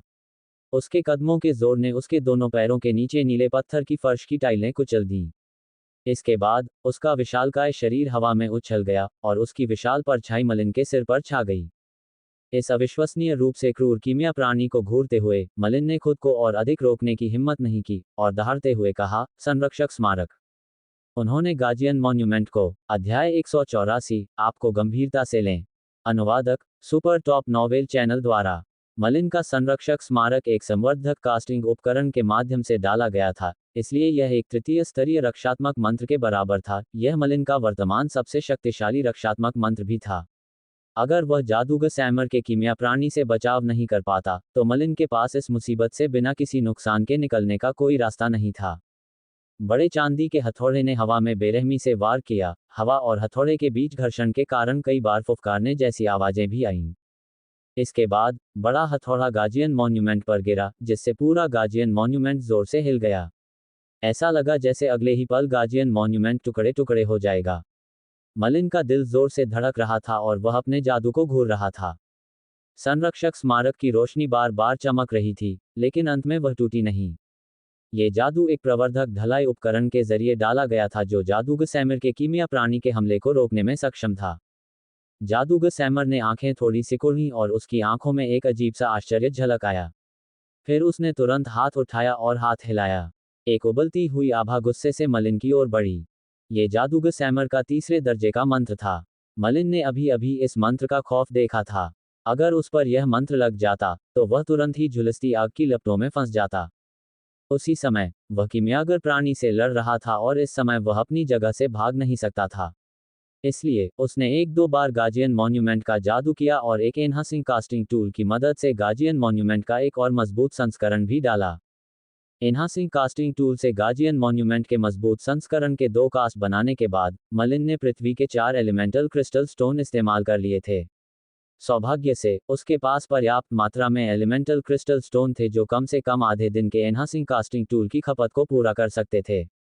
जादूगर सैमर ने जो अग्नि प्रकार का मंत्र डाला था, वह शुरू में तो बस एक धुंधली अग्नि रेखा थी। फिर वह तेजी से मलिन के संरक्षक स्मारक से टकराया। अचानक आग भड़क उठी और लपटों के एक विशाल सागर ने मलिन के पूरे अस्तित्व को घेर लिया। हालांकि यह एक सामान्य मंत्र था, लेकिन तीसरे स्तर का यह मंत्र बेहद शक्तिशाली था। इसके अलावा मलिन को अभी भी ज्वाला के घेरे के बाहर भयानक कीमियागर प्राणी से निपटना था। हर बार मलिन के गार्जियन मॉन्यूमेंट पर दरारें पड़ने लगीं। उसने तुरंत गार्जियन मॉन्यूमेंट के कई कास्ट किए और जादूगर सैमर के जादू से बमुश्किल बचाव के लिए एनहांसिंग कास्टिंग टूल से गार्जियन मॉन्यूमेंट के मजबूत संस्करण के भी कई कास्ट किए। मुझे तुरंत निकलना होगा, अभी। मलिन को गार्जियन मॉन्यूमेंट का संरक्षण प्राप्त था, इसलिए वह जादूगर सैमर के जादू और कीमिया प्राणी के हमले का सामना कर सकता था। हालांकि वह इस लड़ाई को और आगे नहीं बढ़ा सकता था क्योंकि अगर उसकी सारी जादुई शक्ति खत्म हो जाती तो उसका अंत हो जाता। इसलिए उसने कीमियागर प्राणी के आक्रमण से ठीक पहले मौके का फायदा उठाया। जैसे ही मलिन ने गेल का प्रबल संस्करण डाला, उसके चारों ओर वायु तत्व का तीव्र उतार चढ़ाव दिखाई दिया। किसी प्रेत की तरह उसका पूरा अस्तित्व तेजी से आग की लपटों के घेरे से बाहर निकल आया। Speed spell. मुझे स्पीड स्पेल से सबसे ज्यादा नफरत है। उसके पास एक रक्षात्मक स्पेल भी है जो तीसरे स्तर के स्पेल के बराबर है। जादूगर सैमर ने मलिन पर चमकते हुए गार्जियन मॉन्यूमेंट को देखकर भौहें चढ़ाईं। उसके पास कोई स्पीड मंत्र नहीं था। जैसे ही उसका प्रतिद्वंद्वी उसके मंत्र और उसके कीमिया प्राणी के हमले से बचाव कर पाता, उसका प्रतिद्वंद्वी तुरंत स्पीड मंत्र का प्रयोग करके बच निकलता। प्रारंभ में जादूगर सैमर ने सोचा था कि मात्र प्रवेश स्तर का जादूगर कुछ खास नहीं होगा, लेकिन मलिन से युद्ध करने के बाद ही उसे एहसास हुआ कि वह कितना मजबूत था। इस समय उसके पास मलिन को जाने से रोकने का कोई उपाय नहीं था। अगर वह कोई बंधनकारी मंत्र भी डालता, तो भी मलिन सिर्फ गार्जियन मॉन्यूमेंट से अपनी रक्षा कर सकता था। इसलिए बंधनकारी मंत्र का उस पर ज्यादा असर नहीं होता। रुको, जादूगर मलिन, हम एक सौदा क्यों न करें? ये देखकर कि मलिन दूर जा रहा है, जादूगर सैमर अचानक चिल्लाया। तेजी से भाग रहा मलिन थोड़ा रुका, फिर पूरी तरह रुक गया। उसने जादूगर सैमर और उस विशालकाय कीमियागर प्राणी की ओर प्रश्नवाचक दृष्टि से देखा। जादूगर सैमर मुस्कुराया और फिर अपने कीमियागर प्राणी को अपने पास लौटने का आदेश दिया। उसने मलिन से कहा, जादूगर मलिन, मेरे पास गति मंत्र नहीं है, इसलिए जब तक तुम मेरे मंत्र और मेरे प्रिय के हमले को रोक सकते हो, मैं तुम्हारा कुछ नहीं कर सकता। मैं मानता हूं कि तुमने मुझे तुम्हें गंभीरता से लेने पर मजबूर कर दिया है, इसीलिए मैं तुम्हें एक सौदा दे रहा हूं। मलिन ने जादूगर सैमिर को सावधानी से देखा। वह जानता था कि जादूगर सैमिर सच बोल रहा है। शुरू से ही जादूगर सैमिर ने मलिन को कोई मौका नहीं दिया था, उसने हर चीज को सीधे मलिन पर ही फोड़ दिया। हालांकि चूंकि मलिन के पास एनहांसिंग कास्टिंग टूल था, इसलिए वह गार्जियन मॉन्यूमेंट का जादू कर पाया जो तीसरे स्तर के जादू के बराबर था और जादूगर सैमर के हमले को बेअसर कर पाया। इसके अलावा मलिन के पास स्पीड मंत्र था, जादूगर सैमर उसे भागने से नहीं रोक सका। इतने खतरनाक संकट का सामना करने के बाद मलिन को 6 तत्वों वाला जादूगर होने का फायदा सही मायने में समझ आया। खतरे का सामना करने पर उसके पास इस्तेमाल करने के लिए पर्याप्त संख्या में मंत्र थे। अगर मलिन के पास गति मंत्र नहीं होता, तो वह अपने संवर्धन यंत्र और संरक्षक स्मारक के सहारे थोड़ी देर और ही टिक पाता, और बच नहीं पाता। अंत में जादूगर सैमिर अपनी जादुई शक्ति समाप्त होने पर या तो उसे पकड़ लेता या मार डालता। इस बीच जादूगर सैमिर एक तृतीय स्तरीय जादूगर था। भले ही मलिन के पास शक्तिवर्धक जादू करने का औजार था और वह उसके जादू को अस्थायी रूप से रोक सकता था, फिर भी जादूगर सैमिर, अगर उसके पास गति मंत्र होता, तो वह मलिन पर आसानी से विजय प्राप्त कर सकता था। जादूगर सैमिर के पास पहले अधिक मंत्र बनाने की क्षमता नहीं थी, इसलिए वह अजीब मलिन के साथ लड़ते समय भी विचार से बाहर था। सौदा, आपने कोल्टन को मेरे लिए भी एक सौदा पेश करने के लिए भेजा था। मलिन ने जादूगर सैमिर पर अपनी नजरें गड़ाए रखीं क्योंकि वह एक पल के लिए भी आराम करने की हिम्मत नहीं कर पा रहा था। जादूगर समीर ने सिर हिलाया। ठीक है, मैं कोल्टन को तुम्हारे लिए एक सौदा पेश करने भेज रहा हूं। हे, क्या आप इस तरह से सौदा पेश करते हैं? मलिन ने व्यंग्य किया। कोल्टन और जादूगर सैमर दोनों उसे जबरदस्ती ले जाने के लिए सीधे आगे बढ़े, वे किस तरह से सौदा पेश कर रहे थे? जादूगर सैमर ने आंखें सिकोड़ लीं और मलिन को गहराई से घूरने लगा। फिर वह हंसा। जादूगर मलिन, क्या तुम्हें लगता है कि मुझे एक मामूली प्रवेश स्तर के जादूगर से बात करने की जरूरत है? मैं उसे सीधे पकड़ सकता हूं।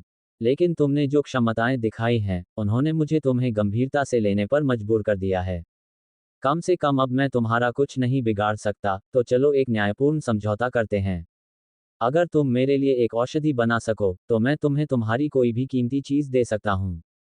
कुछ भी। जादूगर समीर, क्या तुम्हें नहीं लगता कि तुम अति आत्मविश्वासी हो रहे हो? मलिन का सैमिर जैसे खतरनाक व्यक्ति के साथ कोई समझौता करने का कोई इरादा नहीं था, वह बस वहां से जाना चाहता था। हालांकि जादूगर सैमिर ने अपने कीमिया प्राणी को काले वस्त्रधारी बूढ़े और जादूगर बर्टन के पास खड़े होने का आदेश दिया था। उसका इरादा साफ था और मलिन के लिए खतरा था। मलिन को इस बात की परवाह नहीं थी कि जादूगर बर्टन जिंदा रहे या मर जाए, लेकिन उस पर काले वस्त्र पहने उस बूढ़े का बहुत बड़ा ऋण था। अगर वह उस बूढ़े को बचा सकता था, तो उसे ऐसा करना ही था। ये देखकर कि मलिन नहीं गया, जादूगर सैमर के चेहरे पर मुस्कान आ गई। उसने अपनी बात जारी रखी। ठीक है, तुम्हें क्या चाहिए? मौलिक क्रिस्टल पत्थर, मंत्र, जादू करने के औजार, या फिर मेरी मिथ्रिल कीमिया तकनीक? मैं ये सब तुम्हें दे सकता हूँ। जादूगर सैमिर काफी गंभीर लग रहा था। मलिन देख सकता था कि इस समय वह कितना उत्तेजित था। मलिन ने भौहें चढ़ाईं। उसे एहसास हुआ कि जादूगर सैमर के लिए यह औषधि शायद इतनी जरूरी है कि वह इतना उत्तेजित हो गया। हालांकि मलिन वास्तव में जादूगर सैमर जैसे खतरनाक लोगों से दोस्ती नहीं करना चाहता था। इसलिए उसने व्यंग्य किया, मुझे कोई भी मौलिक क्रिस्टल पत्थर, मंत्र या जादू के औजार नहीं चाहिए। हालांकि आपकी मिथ्रिल कीमिया तकनीक अद्भुत है, मैं कोई कीमियागर नहीं हूं, इसलिए मुझे इसकी जरूरत नहीं होगी। अगर आप सचमुच मुझे कोई सौदा देना चाहते हैं, तो मुझे 100 साल की बर्फ की अस्थि मज्जा दे दीजिए। मलिन ने फ्लोटिंग सिटी में इसके बारे में पूछा था, लेकिन स्टर्लिंग हाउस के पास भी यह नहीं था। कई जादूगरों ने इसके बारे में पहले कभी नहीं सुना था, इसलिए मलिन ने पेंडोरा दानव क्षमता, ग्लेशियल फिंगर, की साधना पूरी तरह से छोड़ दी थी।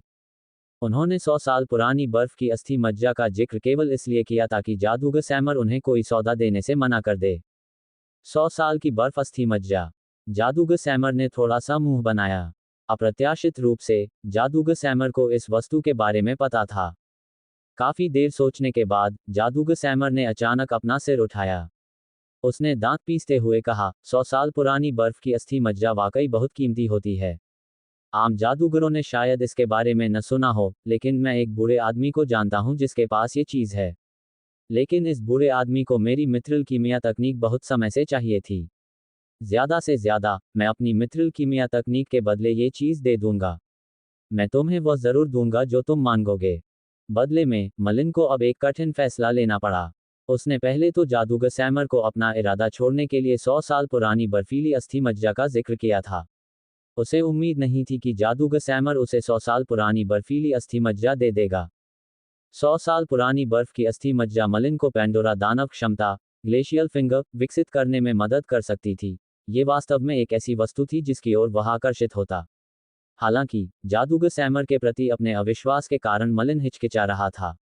मलिन की हिचकिचाहट को देखते हुए जादूगर सैमर ने तुरंत अपनी अंगूठी से एक औषधि का फॉर्मूला निकाला और अपने कीमिया प्राणी को उसे मलिन को सौंपने का आदेश दिया। मलिन ने अपनी सतर्कता में कोई कमी नहीं आने दी और गार्जियन मॉन्यूमेंट को बिल्कुल भी ढील नहीं दी। जैसे ही अल्कमी प्राणी कोई हरकत करता, वह तुरंत गेल के साथ भाग सकता था। कीमियागर प्राणी ने कुछ भी अजीब नहीं किया। मलिन ने राहत की सांस ली और रहस्यमयी औषधि का फॉर्मूला ले लिया। जादूगर समीर प्रकट हुआ। मलिन ने औषधि का फॉर्मूला नीचे रख दिया और एक पल सोचा। उसने पूछा, जादूगर सैमर, क्या फ्लोटिंग सिटी में और भी औषधि विक्रेता नहीं हैं? और तुम्हें कितना यकीन है कि मैं औषधि बना पाऊंगा? जादूगर सैमर ने अपना सिर थोड़ा हिलाया और जवाब दिया, फ्लोटिंग सिटी में कुछ कुख्यात औषधालय हैं। मैंने उन्हें बहुत पहले ढूंढा था, लेकिन कोई भी यह औषधि नहीं बना सकता। जहां तक जादूगर मलिन की बात है, मुझे ये तय करने से पहले कि तुम औषधि बना सकते हो या नहीं, तुम्हें इसे आजमाने देना होगा। मेरा मानना है कि जादूगर मलिन को औषधियों का ज्ञान होना चाहिए क्योंकि तुम इतने कम समय में ढेर सारे क्षारीय मृदा औषधियां बना सकते हो। अगर जादूगर मलिन सचमुच इसे नहीं बना सकते, तो मैं तुम्हें भी मजबूर नहीं करूंगा। मलिन ने जादूगर सैमिर को देखा। पता चला कि जादूगर सैमिर ने उसके क्षारीय पृथ्वी पोषण में कुछ संकेत देखकर उसे ढूंढ लिया था। इसके बाद मलिन की नजर काले वस्त्र पहने उस बूढ़े पर पड़ी। जादूगर सैमर निश्चित रूप से एक मिलनसार व्यक्ति नहीं था। अगर मलिन उसकी बात नहीं मानता, तो जादूगर सैमर उस बूढ़े और जादूगर बर्टन पर हमला जरूर करता, भले ही वह मलिन को मार न सके। हालांकि जादूगर सैमर ने 100 साल तक बर्फ की अस्थि मज्जा देने का जो वादा किया था, उसने मलिन का ध्यान जरूर खींचा था। अगर मलिन के पास वह वस्तु होती, तो वह ठंडी बर्फ बनाने के तुरंत बाद ही पैंडोरा दानव क्षमता ग्लेशियल फिंगर की साधना शुरू कर सकता था। अपने विकल्पों पर विचार करने के बाद मलिन आखिरकार एक निर्णय पर पहुंचा। उसने सिर उठाया और जादूगर सैमर से कहा, ठीक है, मैं एड्रो पोशन बनाने की कोशिश करूंगा, लेकिन मैं ये वादा नहीं करता कि मैं कामयाब हो जाऊंगा। हाँ, निश्चिंत रहो, नतीजा चाहे जो भी हो, मुझे कोल्टन के साथ जो हुआ उसकी कोई परवाह नहीं। जादूगर सैमिर और मलिन के बीच का माहौल आखिरकार थोड़ा शांत हुआ। जादूगर बर्टन और उनके बगल में खड़े काले वस्त्रधारी बूढ़े ने भी राहत की सांस ली। जादूगर सैमिर का कीमिया प्राणी उन्हें गौर से देख रहा था, तो उन्हें सांस लेने की भी हिम्मत नहीं हुई। हालांकि उसी समय जादूगर बर्टन और काले वस्त्रधारी बूढ़ा व्यक्ति सदमे में थे। जादूगर सैमर के आते ही उसने सीधे अपने मंत्रों का जाप किया और अपने कीमियागर प्राणी को मलिन से लड़ने का निर्देश दिया। हालांकि मलिन पलटवार नहीं कर सका, लेकिन उसने जादूगर सैमर के हमले का सामना किया और मौका पाकर बच निकला। अगर जादूगर सैमर ने उस सौदे के इनाम का जिक्र न किया होता जिसने मलिन का ध्यान खींचा था, तो वह अब तक भाग चुका होता। जादूगर सैमर, जो एक तृतीय स्तरीय जादूगर और एक अत्यंत शक्तिशाली कीमियागर प्राणी था, मलिन को जरा भी खतरा नहीं पहुंचा सकता था। मलिन की क्षमता उनकी कल्पना से कहीं ज्यादा थी, खासकर जादूगर बर्टन की। वह पहले भी अपने कीमियागर प्राणी से मलिन से लड़ चुका था। इस बात ने जादूगर बर्टन को और भी असहज कर दिया। जादूगर मलिन, ऐसा लगता है कि डार्क मैजिक क्षेत्र में एक वर्ष के दौरान आप मेरी कल्पना से परे बढ़ गए हैं। काले वस्त्र पहने बूढ़े व्यक्ति ने अपना सिर थोड़ा हिलाया और मिश्रित भावनाओं के साथ कहा। जादूगर बर्टन ने जादूगर सैमिर पर एक नजर डाली, फिर धीमी आवाज में गंभीरता से कहा, जादूगर मलिन, जादूगर सैमिर की फ्लोटिंग सिटी में कोई खास प्रतिष्ठा नहीं है, खासकर निचले स्तर के जादूगरों के साथ उसके व्यवहार को देखते हुए। जादूगर सैमिर भी इस सौदे को लेकर बेपरवाह लग रहा है। क्या तुम उसके साथ सौदा करने के बारे में निश्चित हो? मलिन के होठों के कोनों पर एक मुस्कान तैर गई। उसने नीरसता से जवाब दिया, जादूगर सैमर अपनी जिंदगी के बारे में मजाक नहीं करेगा। निश्चिंत रहो, मुझे यकीन है कि वह कोई लापरवाही नहीं करेगा। जादूगर समीर अब मुस्कुरा रहा था और उसने मलिन से पूछा, मैं जादूगर मलिन को एड्रो पोशन बनाने के लिए जरूरी सामग्री का एक सेट दे सकता हूँ। तुम पहले पोशन बनाने की कोशिश करो। क्या तुम इसे यहाँ बनाना चाहोगे या मेरी प्रयोगशाला में? मेरी प्रयोगशाला में न सिर्फ कीमिया से जुड़े सभी तरह के कांच के बर्तन हैं, बल्कि मेरे पास खास तौर पर पोशन बनाने के लिए इस्तेमाल होने वाले कांच के बर्तनों का एक पूरा सेट भी है। जादूगर सैमर अपनी बात पूरी कर पाता, उससे पहले ही मलिन ने उसे बीच में ही टोक दिया। मलिन ने ठंडे स्वर में कहा, कोई बात नहीं, मैं यहाँ आ सकता हूँ। 10 दिन बाद तुम मुझसे मिल सकते हो और मैं तुम्हें बताऊंगा कि क्या मैं एड्रो पोशन बनाने में कामयाब रहा। जादूगर सैमर को मलिन की कठोर आवाज से कोई फर्क नहीं पड़ा। इसके बजाय उसने अपनी अंगूठी से औषधि सामग्री का एक बड़ा ढेर निकाला और जमीन पर रख दिया। उसने औषधि सामग्री की ओर इशारा किया। ये एक एड्रो औषधि बनाने के लिए जरूरी सामग्री है। मैं 10 दिन बाद वापस आऊंगा। इसके बाद जादूगर समीर मुड़ा और अपने कीमिया प्राणी के साथ चला गया। जादूगर सैमर के जाने के बाद काले वस्त्र पहने बूढ़ा आदमी मलिन के पास आया और बोला, जादूगर मलिन, जादूगर सैमर बहुत खतरनाक है। क्या हमें तुरंत फ्लोटिंग सिटी छोड़ देनी चाहिए? छुट्टी। जादूगर बर्टन ने कड़वी मुस्कान के साथ अपना सिर हिलाया। दरअसल फ्लोटिंग सिटी अराजकता से भरा शहर है।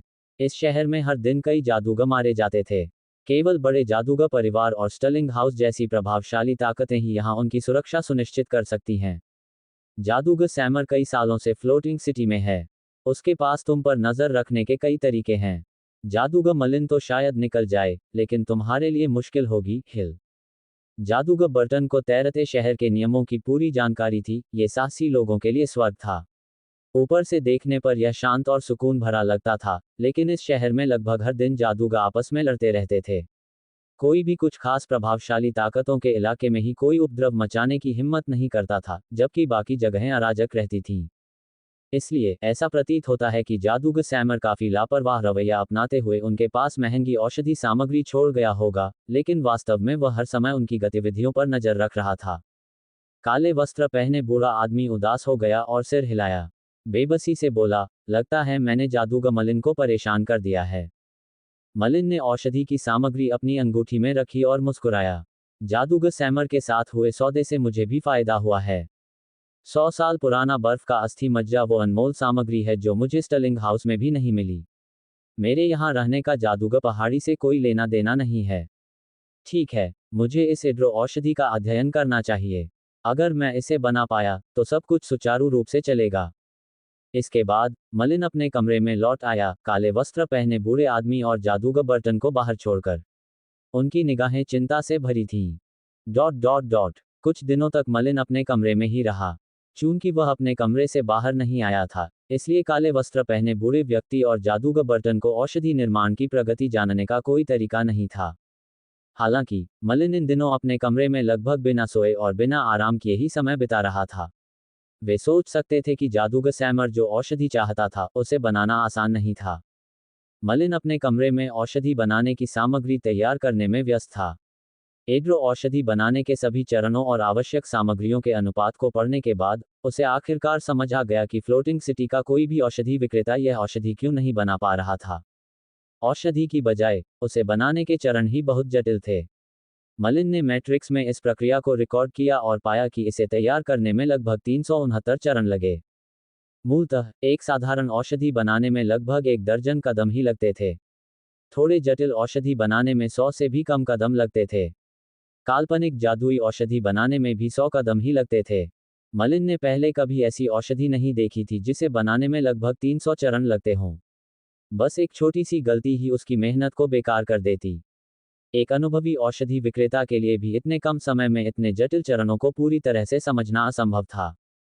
इसलिए हालांकि जादूगर सैमर ने कई औषधि विक्रेताओं की तलाश की थी, लेकिन कोई भी एड्रो पोशन को सफलतापूर्वक बनाने में सक्षम नहीं था। हालांकि जटिल चरणों से मलिन को कोई समस्या नहीं हुई क्योंकि उसके पास मैट्रिक्स था। मैट्रिक्स की मदद से मलिन हर चरण को बिना किसी गलती के पूरा कर सकता था, यहां तक कि इस मामले में भी जहां सैकड़ों चरण शामिल थे। मलिन को केवल एक ही बात की चिंता थी, वह थी औषधि बनाते समय आग से निपटने की। चरणों की संख्या बढ़ने के साथ साथ कई ऐसे चरण भी थे जिनके लिए अग्नि से निपटने में कुशलता की आवश्यकता थी।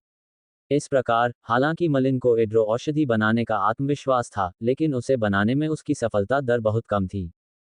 मलिन ने अपनी सारी औषधि सामग्री तैयार करने में कुछ दिन लगाए।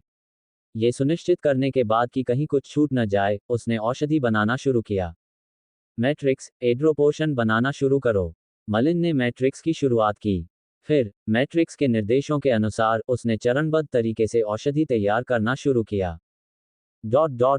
10 दिन बाद, जादूगर सैमर ठीक समय पर जादूगर बर्टन के आंगन में प्रकट हुआ। भयानक कीमिया प्राणी अभी भी उसके पीछे पीछे चल रहा था। यद्यपि जादूगर सैमर शांत दिखाई दे रहा था, लेकिन उसने मलिन के कमरे से अपनी नजरें नहीं हटाईं, जिससे ये भी पता चला कि वह कितना बेचैन था। जादूगर बर्टन और काले वस्त्र पहने बूढ़े ने चिंता से मलिन के कमरे की ओर देखा। अगर वह औषधि बनाने में नाकाम रहा, तो उन्हें पता नहीं जादूगर सैमर गुस्से में उन पर हमला कर देगा। हालांकि जादूगर सैमर ने कहा था कि वह कोल्टन की मौत के लिए उन्हें दोषी नहीं ठहराएगा। चरमराहट। आखिरकार, मलिन के कमरे का दरवाजा खुला। मलिन अपने कमरे से बाहर आया। वह काफी थका हुआ लग रहा था। जादूगर मलिन, औषधि निर्माण कैसा चल रहा है? जादूगर सैमर सीधा मलिन की ओर बढ़ा। उसकी आंखों में उत्सुकता की झलक थी और उसने तुरंत पूछा। अध्याय 185, जटिल औषधि। अनुवादक, सुपर टॉप नॉवेल चैनल द्वारा। एड्रो पोशन। चौथे स्तर से नीचे के स्पेल मॉडल को स्थिर करें। आवश्यक सामग्री है लार्ज फल, हेलियोट्रोप पत्ती। मलिन ने औषधि के लंबे फॉर्मूले को ध्यानपूर्वक पढ़ा। इस औषधि को एड्रो औषधि कहा जाता है। एड्रो किसी जादूगर का नाम हो सकता है। जादूगरों की प्राचीन परंपरा के अनुसार, कुछ अनोखी औषधियों का नाम उस जादूगर के नाम पर रखा जा सकता है जिसने उन्हें संश्लेषित किया था। एड्रो पोशन के मामले में भी ऐसा ही हो सकता है, क्योंकि इसका नाम स्पेल कास्टर एड्रो के नाम पर रखा गया था। एड्रो पोशन का प्रभाव स्पेल मॉडल्स को स्थिर करना था। पर्पल स्टोन पाउडर पोशन केवल 0 स्तर के मंत्रों को स्थिर करने में ही प्रभावी था, जबकि एड्रो पोशन चौथे स्तर से नीचे के स्पेल मॉडल्स को स्थिर कर सकता था।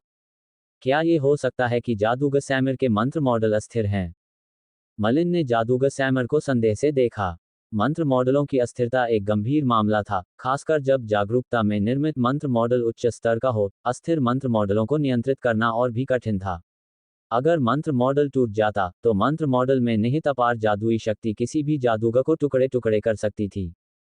काले वस्त्र पहने बूढ़ा आदमी बस एक प्रवेश स्तर का जादूगर था और उसके मंत्र मॉडल 0 स्तर के थे। हालांकि, अपने मंत्र मॉडल की अस्थिरता के कारण वह बहुत प्रताड़ित भी था। अगर मलिन उसके लिए डार्क मैजिक क्षेत्र से बैंगनी पत्थर का पाउडर पोशन नहीं लाता, तो ये बस समय की बात थी कि वह बूढ़ा आदमी मर जाता। अब, जादूगर सैमर भी मंत्र मॉडलों की अस्थिरता से परेशान था। उसकी चेतना में जितने भी मंत्र मॉडल थे, वे सभी तृतीय स्तरीय मंत्र थे। अगर वे टूट गए, तो परिणाम अकल्पनीय होंगे। इसमें कोई आश्चर्य की बात नहीं कि वह एक तात्कालिकता की भावना से ग्रस्त था। मलिन द्वारा औषधि के सूत्र को देखने के बाद, जादूगर सैमर बोला, क्या अब जादूगर मलिन समझ गया है कि मेरे पास आपको किसी भी तरह से नुकसान पहुंचाने का कोई कारण नहीं है? इससे पहले, मैंने कोल्टन को आपको पकड़ने का आदेश दिया था। हालांकि, चूंकि आप काफी कुशल और बलवान हैं, इसलिए हम एक उचित सौदा कर सकते हैं। अगर आप मेरे लिए एड्रो औषधि सफलतापूर्वक तैयार कर लेते हैं, तो मैं आपको 100 साल की बर्फीली अस्थि मज्जा दूंगा। मलिन ने औषधि का फॉर्मूला नीचे रख दिया और एक पल सोचा।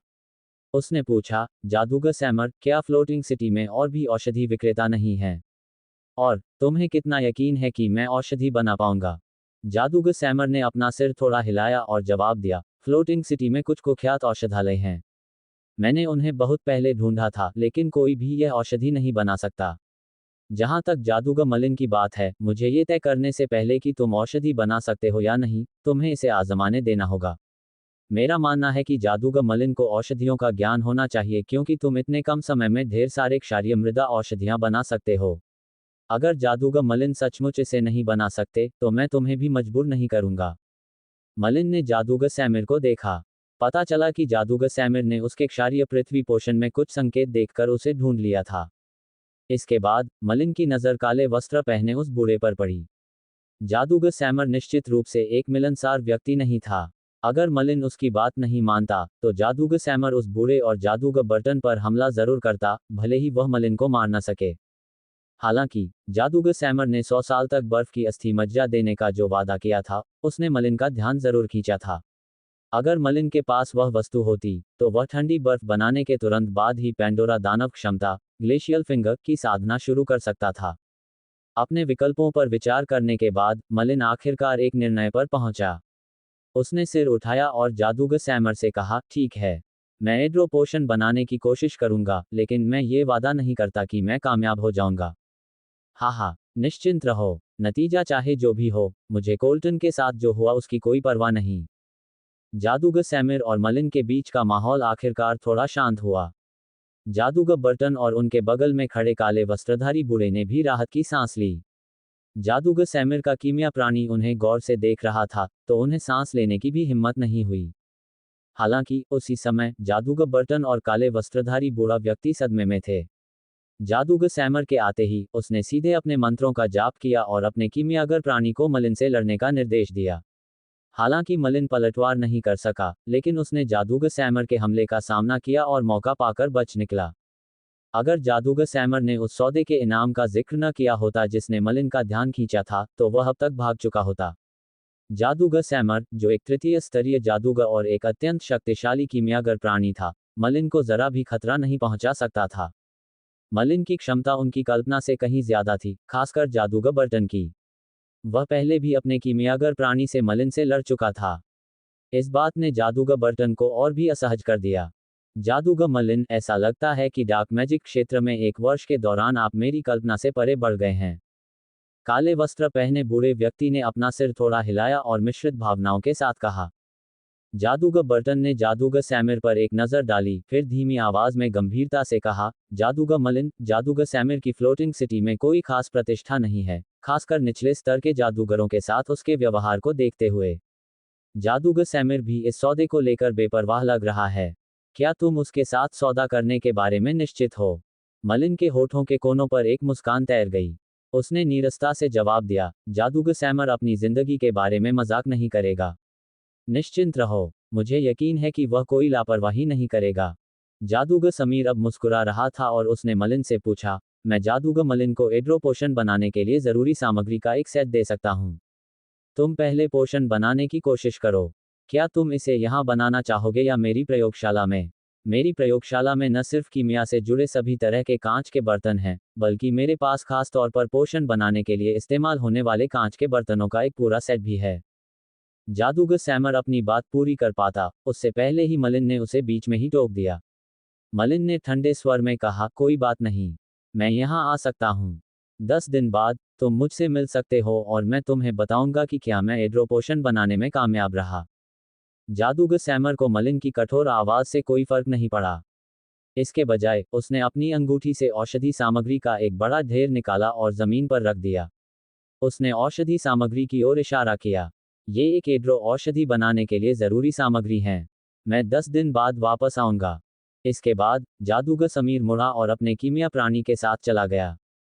जादूगर सैमर के जाने के बाद काले वस्त्र पहने बूढ़ा आदमी मलिन के पास आया और बोला, जादूगर मलिन, जादूगर सैमर बहुत खतरनाक है। क्या हमें तुरंत फ्लोटिंग सिटी छोड़ देनी चाहिए? छुट्टी। जादूगर बर्टन ने कड़वी मुस्कान के साथ अपना सिर हिलाया।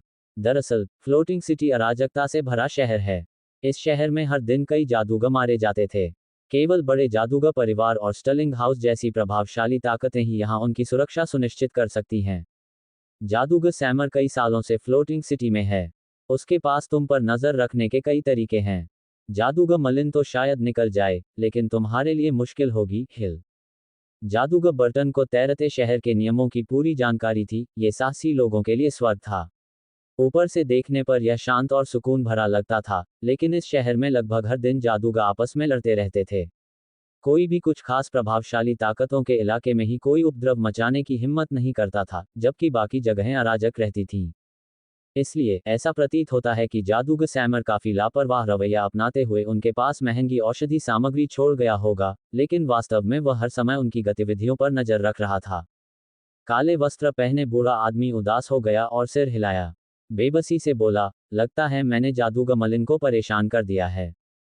मलिन ने औषधि की सामग्री अपनी अंगूठी में रखी और मुस्कुराया। जादूगर सैमर के साथ हुए सौदे से मुझे भी फायदा हुआ है। 100 साल पुराना बर्फ का अस्थि मज्जा वो अनमोल सामग्री है जो मुझे स्टर्लिंग हाउस में भी नहीं मिली। मेरे यहाँ रहने का जादूगर पहाड़ी से कोई लेना देना नहीं है। ठीक है, मुझे इस एड्रो औषधि का अध्ययन करना चाहिए। अगर मैं इसे बना पाया तो सब कुछ सुचारू रूप से चलेगा।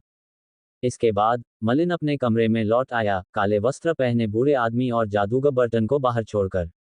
उनकी निगाहें चिंता से भरी थीं। डॉट डॉट डॉट कुछ दिनों तक मलिन अपने कमरे में ही रहा। चूंकि वह अपने कमरे से बाहर नहीं आया था, इसलिए काले वस्त्र पहने बूढ़े व्यक्ति और जादूगर बर्टन को औषधि निर्माण की प्रगति जानने का कोई तरीका नहीं था। हालांकि मलिन इन दिनों अपने कमरे में लगभग बिना सोए और बिना आराम किए ही समय बिता रहा था। वे सोच सकते थे कि जादूगर सैमर जो औषधि चाहता था उसे बनाना आसान नहीं था। मलिन अपने कमरे में औषधि बनाने की सामग्री तैयार करने में व्यस्त था। एड्रो औषधि बनाने के सभी चरणों और आवश्यक सामग्रियों के अनुपात को पढ़ने के बाद उसे आखिरकार समझ आ गया कि फ्लोटिंग सिटी का कोई भी औषधि विक्रेता यह औषधि क्यों नहीं बना पा रहा था। औषधि की बजाय उसे बनाने के चरण ही बहुत जटिल थे। मलिन ने मैट्रिक्स में इस प्रक्रिया को रिकॉर्ड किया और पाया कि इसे तैयार करने में लगभग 369 चरण लगे। मूलतः एक साधारण औषधि बनाने में लगभग 1 दर्जन कदम ही लगते थे। थोड़े जटिल औषधि बनाने में 100 से भी कम कदम लगते थे। काल्पनिक जादुई औषधि बनाने में भी 100 कदम ही लगते थे। मलिन ने पहले कभी ऐसी औषधि नहीं देखी थी जिसे बनाने में लगभग 300 चरण लगते हों। बस एक छोटी सी गलती ही उसकी मेहनत को बेकार कर देती। एक अनुभवी औषधि विक्रेता के लिए भी इतने कम समय में इतने जटिल चरणों को पूरी तरह से समझना असंभव था। इसलिए, हालांकि जादूगर सैमर ने कई औषधि विक्रेताओं की तलाश की थी, लेकिन कोई भी एड्रो पोशन को सफलतापूर्वक बनाने में सक्षम नहीं था। हालांकि, जटिल चरणों से मलिन को कोई समस्या नहीं हुई क्योंकि उसके पास मैट्रिक्स था। मैट्रिक्स की मदद से मलिन हर काम को पूरी तरह से कर सकता था। अध्याय 186 वादा। अनुवादक सुपर टॉप नॉवेल चैनल द्वारा। मलिन काफी थका हुआ लग रहा था। उसने सिर उठाया और जादूगर सैमर की तरफ देखा। शांत स्वर में उसने कहा, जादूगर सैमर, मैं एड्रो पोशन बनाने में नाकाम रहा। असफल। जादूगर सैमर स्तब्ध रह गया, लेकिन जल्दी ही होश में आ गया। उसने निराश भाव से बुदबुदाया, तो तुम फिर भी फेल हो गए, है ना? असफल। जादूगर बर्टन और काले वस्त्रधारी बूढ़ा तुरंत सख्त हो गए। उन्होंने जादूगर सैमर की ओर सतर्कता से देखा। जादूगर बर्टन के पीछे खड़ा किमियागर प्राणी भी उसके करीब आ गया। जैसे ही जादूगर सैमर कुछ करता, जादूगर बर्टन और काले वस्त्रधारी बूढ़ा उसका मुकाबला करने के लिए अपनी पूरी ताकत झोंक देते, भले ही वे उसका मुकाबला न कर पाएं। जादूगर सैमर ने अपने मुरझाए हुए हाथ आगे बढ़ाए। उसने जादूगर बर्टन और काले चोगे वाले बूढ़े की हरकतें जरूर देखीं। उसके चेहरे पर उदासी छा गई और उसने व्यंग्य किया। मैंने कहा था कि नतीजा चाहे जो भी हो, मैं तुम पर हमला नहीं करूंगा। ये कहकर जादूगर सैमर ने जादूगर बर्टन और बूढ़े आदमी को ठंडी निगाहों से देखा, फिर तुरंत मुड़ गया। वह अपने कीमिया प्राणी के साथ जाने ही वाला था। जादूगर सैमर, इस बार भले ही मैं असफल रहा, पर मैं औषधि बनाने की कला सीख रहा हूं। क्या तुम सच में उम्मीद करते हो कि मैं पहली ही कोशिश में सफल हो जाऊंगा? अचानक मलिन की आवाज गूंजी और जादूगर सैमर तुरंत पलट गया। उसके चेहरे पर अनिश्चितता के भाव थे। काफी देर बाद जादूगर समीर कांपती आवाज में बोला, जादूगर मलिन, क्या आप कह रहे हैं कि आपको एड्रो पोशन बनाने का पूरा भरोसा है? थोड़ा सा, हाँ, लेकिन मुझे पोशन बनाने के लिए ढेर सारी सामग्री चाहिए होगी। आखिरकार, एड्रो पोशन बनाना वाकई मुश्किल है, इसकी सफलता दर बहुत कम है। मलिन ने एक खास लहजे में जवाब दिया। जादूगर सैमर अब अपने चेहरे पर खुशी छिपा नहीं सका। उसने जल्दी से पूछा, जादूगर मलिन, एड्रो पोशन बनाने के लिए तुम्हें कितने सेट पोशन सामग्री की जरूरत होगी? मलिन ने सोचा और कहा, एड्रो पोशन बनाने की प्रक्रिया बहुत जटिल है। इसके कई चरणों में आग को अच्छी तरह से संभालना भी जरूरी है। मुझे सामान्य पोषण की सफलता दर का 30% यकीन है, लेकिन मुझे 10% भी यकीन नहीं है कि मैं एड्रो पोशन बना पाऊंगा। पहले मुझे पोषण सामग्री के 10 सेट दे दो। शायद मैं इसे बना सकूं। अगर मैं अंत में फिर भी असफल हो जाऊं, तो मेरे लिए कुछ और सेट तैयार कर दो, शायद उस समय मैं सफल हो जाऊंगा। 10 सेट। जादूगर सैमर का मुंह फड़क उठा और उसने कड़वी मुस्कान के साथ कहा, जादूगर मलिन, क्या तुम सच में सोचते हो कि मैं एड्रो पोशन की सामग्री कहीं से भी खरीद सकता हूं? इतने सालों में, मैं कई तरीकों से पोषण सामग्री के सिर्फ 1 दर्जन सेट ही इकट्ठा कर पाया हूं। आखिरकार, मैंने कई औषधालयों को देने के बाद कुछ बर्बाद कर दिए। अब मेरे पास सिर्फ 8 सेट बचे हैं। जादूगर सैमर भी असहाय था। ये औषधियां बेहद कीमती थीं। शुरुआत में उसे एक प्राचीन अवशेष से एक एड्रो औषधि मिली थी और उसने पाया कि यह चौथे स्तर से नीचे के मंत्र मॉडलों को स्थिर करने में सक्षम है। फिर उसने एड्रो औषधि बनाने के लिए आवश्यक सामग्रियों की हर जगह खोज शुरू कर दी। उसने सामग्री के हर सेट को इकट्ठा करने में बहुत मेहनत की थी। कुछ सामग्री तो मौलिक क्रिस्टल पत्थरों से भी नहीं खरीदी जा सकती थी। जादूगर सैमर मलिन की 1 दर्जन सामग्री के सेट मांगने की प्रार्थना सुनकर सचमुच अवाक रह गया। सिर्फ 8 सेट ही बचे हैं। तो अब मैं बस अपना सर्वश्रेष्ठ प्रदर्शन कर सकता हूँ। आखिरकार, औषधि बनाने की सफलता दर इतनी आसानी से नहीं बढ़ाई जा सकती। जब मैं औषधि तैयार कर रहा हूँ, मुझे उम्मीद है कि जादूगर सैमर औषधि बनाने की सामग्री भी सक्रिय रूप से खोजेगा। अगर तुम कुछ और सेट पा सको, तो औषधि बनाने की संभावना बहुत बढ़ जाएगी। मलिन के ऐसा कहने के बाद, जादूगर समीर ने सिर हिलाया और तुरंत मलिन को औषधि सामग्री के 8 सेट थमा दिए। फिर उसने मलिन से कहा, जादूगर मलिन, निश्चिंत रहो। अगर तुम कामयाब हो गए, तो मैं तुरंत 100 साल पुरानी बर्फ की अस्थि मज्जा तुम्हें दे दूंगा। अब मुझे तुम्हें और परेशान नहीं करना चाहिए। जादूगर सैमर का स्वर प्रसन्नता से भरा हुआ था, जब उसे अंततः औषधि मिलने की थोड़ी सी आशा दिखाई दी। जादूगर सैमर के जाने के बाद, जादूगर बर्टन और काले वस्त्रधारी बूढ़े व्यक्ति ने जल्दी से मलिन से पूछा, जादूगर मलिन, क्या तुम सचमुच निश्चित हो कि तुम जादूगर सैमर की चाहत के अनुसार औषधि बना सकते हो? उन्हें चिंता थी कि मलिन की बातें बस मामले को खींचने का एक जरिया थीं। अगर वह अंत तक नहीं पहुंच पाया, तो जादूगर सैमर जरूर गुस्से से भर जाएगा और उनमें से कोई भी उसके प्रकोप से नहीं बच पाएगा।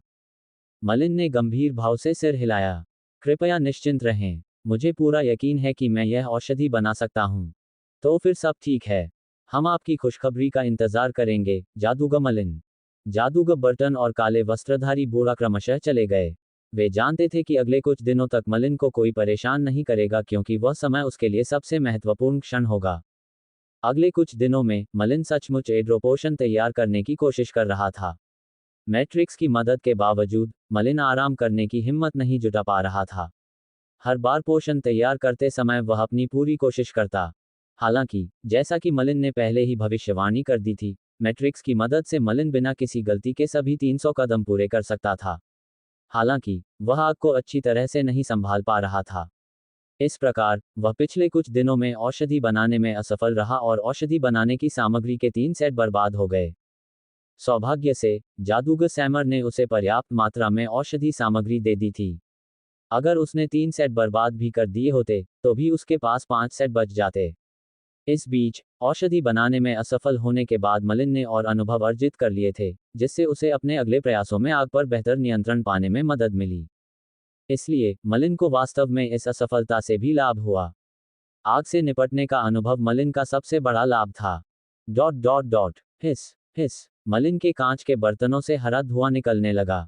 यह आखिरी कदम था, उसने आग को बहुत अच्छी तरह से संभाला था। बस थोड़ी और गर्मी और आग को संभालने में बेहद सावधानी बरतने से ही वह एड्रो पोशन बनाने में कामयाब हो पाया। मलिन ने कांच के बर्तन में रखी औषधि को घूरा। आधा महीना बीत चुका था जब वह 3 बार औषधि बनाने में असफल रहा था। इस बीच, उसे इसे बनाने के सिर्फ 4 प्रयास ही मिले थे। डॉट डॉट डॉट एड्रो पोशन बनाने का यह उसका 7वां प्रयास था। मलिन ने आग को बहुत अच्छी तरह से संभाला था। अगर वह इस बार असफल रहा, तो केवल आखिरी सामग्री ही बचेगी। कांच के बर्तन में रखा हुआ मिश्रण एक चिपचिपे गहरे हरे रंग के तरल में बदल गया था। तेज तापमान पर गर्म करने पर, तरल उबलता रहा और उसमें से छोटे छोटे गैस के बुलबुले फूटते रहे। एक क्षण बाद, मलिन ने धीरे धीरे गर्म करना बंद कर दिया और कांच के बर्तन में रखी औषधि ठंडी होने लगी। हालांकि, ठंडा होने की प्रक्रिया में औषधि का रंग बदल गया। गहरे हरे रंग से, वह धीरे धीरे एक अजीब हरे रंग की औषधि में बदल गई। मलिन इस प्रगति से थोड़ा उत्साहित था। एड्रो पोशन के फॉर्मूले में लिखे संकेत के अनुसार, असली एड्रो पोशन हरे पाउडर के रूप में था। शुरू में चिपचिपा पदार्थ ठंडा होने के बाद सूखने लगा था और अंततः हरे पाउडर का ढेर बन गया। मैंने अंततः ये कर दिखाया। मलिन को राहत मिली। उसके अनुसार, वह औषधि बनाने में सफल रहा था, लेकिन मैट्रिक्स द्वारा औषधि की जांच के बाद ही उसे यकीन हो सकता था। मैट्रिक्स, परीक्षण करें कि क्या एड्रो पोशन योग्य है। एड्रो पोशन के फॉर्मूले में असली एड्रो पोशन की जांच के लिए कुछ पहचानें थीं और मलिन ने उन्हें बहुत पहले ही मैट्रिक्स में दर्ज कर लिया था। इस परीक्षण में कोई गलती नहीं होगी। बीप, परीक्षण पूरा हो गया। 99% से ज्यादा संभावना है कि यह एड्रो पोशन है। आखिरकार नतीजा आ ही गया। मलिन ने एक लंबी सांस ली। चून की संभावना 99% से ज्यादा थी, इसलिए ये लगभग तय हो गया था कि उसने 7वीं कोशिश में ही असली एड्रो पोशन बना लिया था। लगभग 1 महीने का समय। मुझे लगता है कि जादूगर सैमर ने काफी इंतजार कर लिया है। अब बाहर जाने का समय हो गया है। मलिन सचमुच राहत महसूस कर रहा था। उसने एड्रो पोशन के लिए औषधि सामग्री का आखिरी सेट रख लिया। चूंकि यह बेहद कीमती था, मलिन इसे जादूगर सैमिर को बेवकूफों की तरह नहीं लौटाएगा। इसके अलावा, उसे यकीन था कि जादूगर सैमिर को इन औषधि सामग्रियों की कोई परवाह नहीं होगी। चरमराहट। मलिन ने दरवाजा धक्का देकर खोला। जादूगर बर्टन और काले वस्त्रधारी बूढ़े ने तुरंत आवाज सुनी और जल्दी से मलिन के कमरे में पहुंचे। जादूगर बर्टन अधीर महसूस कर रहा था और उसने जल्दी से पूछा, जादूगर मलिन, औषधि निर्माण कैसा चल रहा है? मलिन मुस्कुराया और सिर हिलाया। हालांकि मुझे काफी समय लगा, पर आखिरकार मैं कामयाब हो गया। सफल हुए। काले वस्त्र पहने बूढ़े व्यक्ति के चेहरे पर खुशी की झलक दिखाई दी। ये सही है, मैं सचमुच सफल हुआ। मलिन ने अपनी बात दोहराई। जादूगर बर्टन और बूढ़ा आदमी तुरंत एक लंबी सांस लेने से खुद को रोक नहीं पाए। हालांकि मलिन ने ही वह औषधि बनाई थी, लेकिन यह मामला असल में उनकी अपनी जिंदगी से भी जुड़ा था, इसलिए वे मलिन से ज्यादा चिंतित थे। ठीक है, चलो जल्दी से जादूगर समीर को खबर करते हैं, बूढ़े आदमी ने धीमी आवाज में कहा। इस बीच, मलिन और जादूगर बर्टन ने एक दूसरे को देखा। मलिन ने सिर हिलाया। क्या हमें इसकी जरूरत है? मुझे यकीन है कि जादूगर सैमर पहले ही यहाँ आ रहा है। इतना कहकर मलिन ने आंगन से बाहर एक नजर डाली। जादूगर सैमर उनकी गतिविधियों पर नजर रखने के लिए किसी को नियुक्त कर सकता था। जब मलिन अपने कमरे से बाहर आता, तो वह जासूस जादूगर सैमर को सूचित कर सकता था। बूढ़ा आदमी चुप हो गया। उसके बाद, मलिन और बाकी लोग चुपचाप इंतजार करते रहे। थोड़ी देर बाद, जादूगर सैमर तुरंत उनके घर पहुंचा। जादूगर बर्टन के आंगन में पहुंचते ही, मलिन को देखते ही उसने चिल्लाकर पूछा, जादूगर मलिन, औषधि बनाने का काम कैसा चल रहा है? मलिन कुछ नहीं बोला। इसके बजाय, उसने अपनी अंगूठी से एक पारदर्शी कांच का बर्तन निकाला। उस बर्तन में हरे पाउडर का ढेर था। मलिन के हाथों में औषधि देखकर जादूगर सैमर का मुरझाया हुआ चेहरा आश्चर्य से भर गया। इसके अलावा, उसके दोनों हाथ हल्के से कांप रहे थे और मलिन से औषधि लेने ही वाले थे। हालांकि, मलिन ने औषधि को वापस अपनी अंगूठी में रख लिया। अध्याय 187, त्रिगुण निर्माण। अनुवादक, सुपर टॉप नॉवेल चैनल द्वारा। वादा करना। जादूगर सैमर एक पल के लिए सन्न रह गया, फिर अपने माथे पर थपकी दी मानो उसे कुछ याद आ गया हो। जब मैंने सुना कि तुम एड्रो पोशन बनाने में कामयाब हो गए हो, तो मैं बहुत खुश हो गया था, इसलिए सब कुछ भूल गया। मैंने उस बूढ़े को लगभग आधे महीने तक परेशान किया है और 100 साल पुरानी बर्फ की अस्थि मज्जा के बदले उसे अपनी मित्रिल कीमिया तकनीक भी दी है। स्विश। जादूगर समीर ने अपनी अंगूठी से एक बड़ा, सीलबंद कांच का डिब्बा निकालते हुए कहा। वह मोटा कांच का डिब्बा वाशिंग बेसिन के आकार का था और पूरी तरह से सीलबंद था। उसमें एकदम साफ, हल्की सी सफेद बर्फ थी। मलिन ने आंखें मूंद लीं।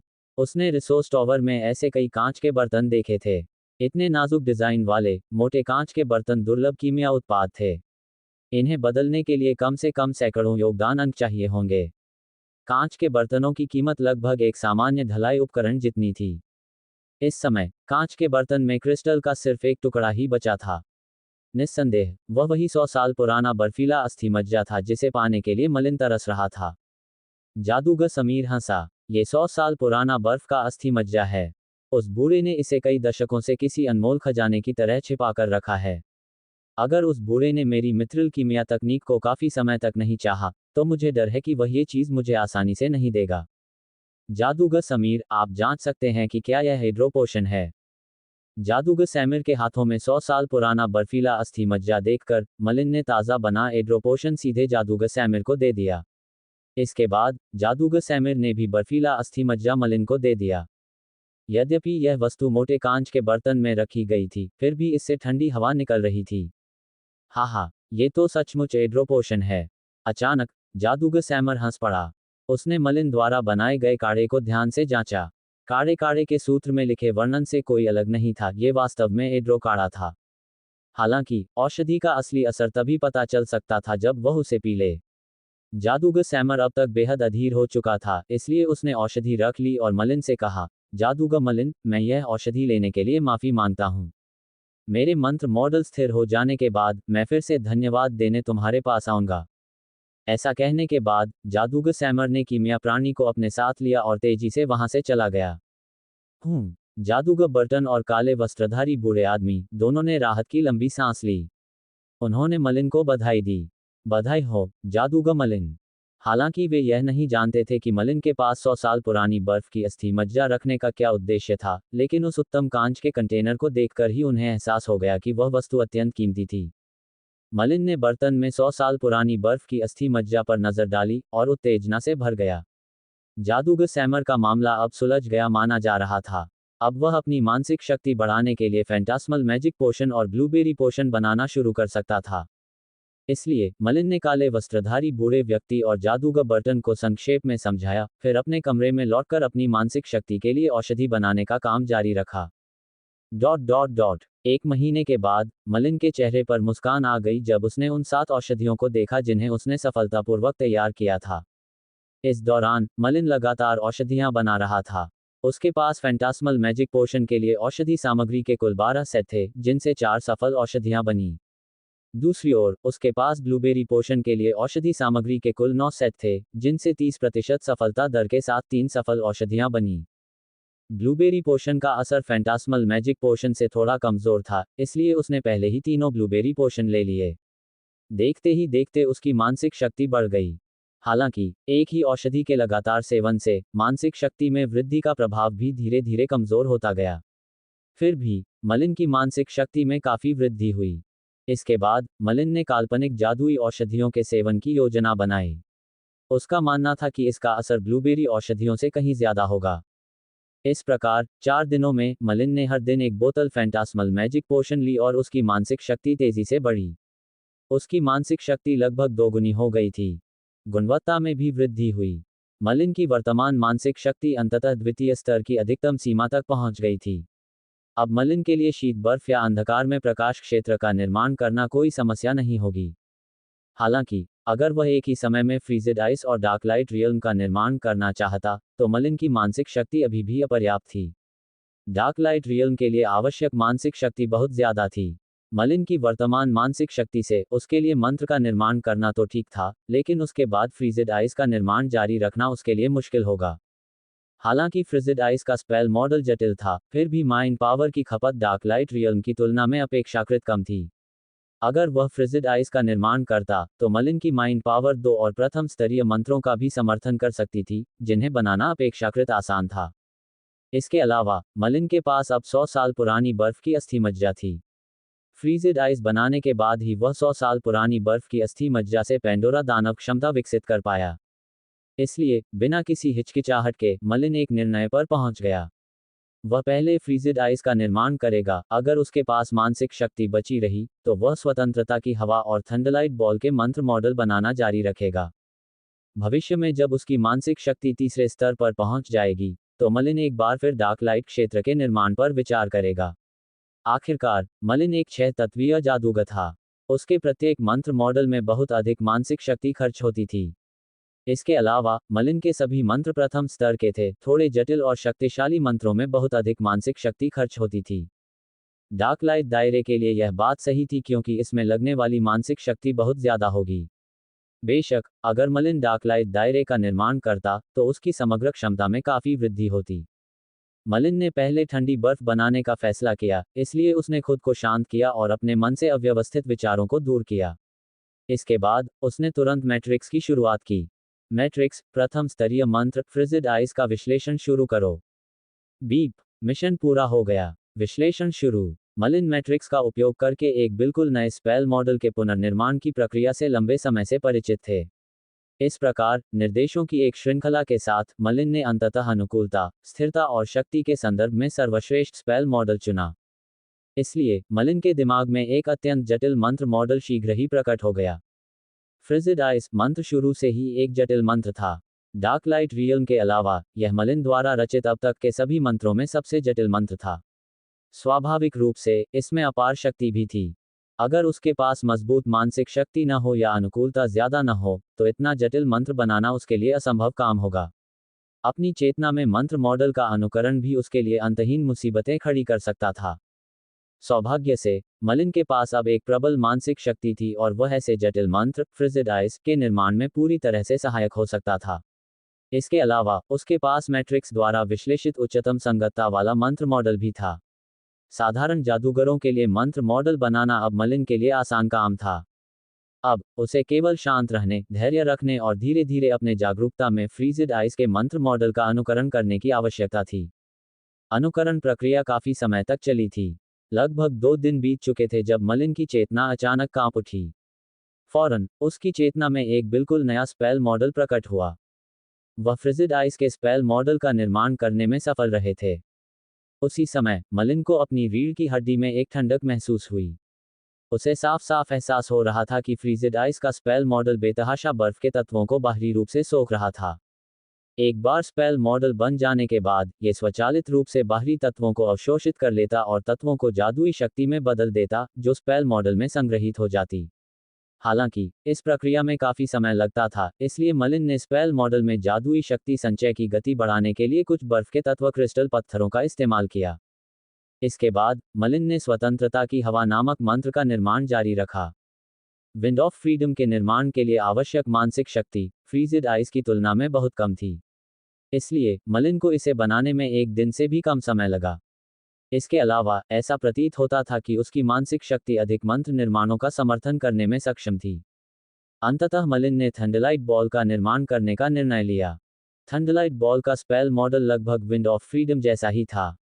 इसके लिए जरूरी मानसिक शक्ति फ्रीजिड आइस से कहीं कम थी, इसलिए मलिन को थंडरलाइट बॉल का स्पेल मॉडल बनाने में 1 दिन से भी कम समय लगा। मलिन ने लगातार 3 प्रथम स्तरीय मंत्रों का निर्माण किया था। अपनी चेतना में अब उसके पास प्रथम स्तरीय मंत्र थे: उग्र ज्वाला, स्वतंत्रता की हवा, ठंडी बर्फ, संरक्षक स्मारक और वज्र प्रकाश गेंद। अपने 6 तत्वीय मंत्रों में से मलिन ने पहले से ही 5 का निर्माण कर लिया था, सिवाय अंतिम प्रथम स्तरीय मंत्र डार्क लाइट रियल्म के। डार्क लाइट क्षेत्र का सफलतापूर्वक निर्माण करने के बाद मलिन प्रथम स्तरीय जादूगर बन जाएगा। उसे डार्क मैजिक क्षेत्र से निकाले जाने की चिंता करने की जरूरत नहीं थी, क्योंकि वह डार्क मैजिक क्षेत्र की परिस्थितियों तक पहुंच सकता था। हालांकि डार्क लाइट क्षेत्र बहुत जटिल था और इसके लिए अपार मानसिक शक्ति की आवश्यकता थी। मलिन के पास बहुत कम मानसिक शक्ति बची थी, इसलिए उसके पास डार्क लाइट क्षेत्र बनाने का कोई रास्ता नहीं था, इसलिए उसने अपनी मानसिक शक्ति में सुधार जारी रखा। मलिन ने इस बात का थोड़ा सा अनुमान लगाया जब उसकी मनःशक्ति पहुंची। अध्याय 188 भयानक दानव क्षमता। अनुवादक सुपर टॉप नॉवेल चैनल द्वारा। हर बार मोटे कांच के बर्तन से एक ठंडी आभा रिस रही थी और बर्तन की सतह पर बर्फ की एक परत जम गई थी। यहां तक कि मलिन की उंगलियां भी इससे जम गई थीं। संरक्षक स्मारक। मलिन को अचानक याद आया कि 100 साल पुरानी बर्फ की अस्थि मज्जा एक अजीब चीज है, एक बार निकलने पर यह किसी भी चीज को जमा सकती है। मलिन की उंगली ठंडी आभा से थोड़ी जम गई थी, लेकिन वह पहले ही सुन्न हो चुकी थी और हिलने में असमर्थ थी। जब गार्जियन मॉन्यूमेंट ने मलिन के पूरे शरीर को ढक लिया, तो ठंडी आभा फैलती रही और गार्जियन मॉन्यूमेंट भी तेजी से जम गया। यह मलिन के बड़े हिमपात से भी ज्यादा शक्तिशाली था, क्योंकि गार्जियन मॉन्यूमेंट जैसे सामान्य मंत्र भी 100 साल पुरानी बर्फ की अस्थि मज्जा को जमा देने की क्षमता को रोक नहीं पाए। यह एहसास होते ही मलिन ने जल्दी से कांच के कंटेनर को सील कर दिया, जिससे आभा का फैलाव रुक गया। अपनी उंगली पर उसने बर्फ के क्रिस्टल पिघलाने के लिए उसे काफी देर तक गर्म करने के लिए उग्र ज्वाला का इस्तेमाल किया। हालांकि मलिन के बाएं हाथ की उंगली आभा के कारण घायल हो गई और उसे ठीक होने के लिए काफी समय तक आराम करना पड़ा। कितनी अद्भुत आभा! 100 साल पुरानी बर्फ की अस्थि मज्जा, ये तो असली चीज है, मलिन ने धीमी आवाज में बुदबुदाया। उसकी आभा का एक छोटा सा अंश ही भयावह था। मलिन उससे ग्लेशियल फिंगर की खेती करने की कल्पना भी नहीं कर सकता था। हालांकि ग्लेशियल फिंगर की खेती करने से पहले उन्हें कुछ तैयारियां करने की आवश्यकता होगी। मलिन ने सबसे पहले अपने दाहिने हाथ की उंगली पर एक नुकीले कांटे से कुछ अजीबोगरीब निशान उकेरे। यह एक अनियमित षटकोणीय प्रतीक जैसा लग रहा था। चूंकि यह कांटे से उकेरा गया था, इसलिए यह एक स्पष्ट टैटू लग रहा था।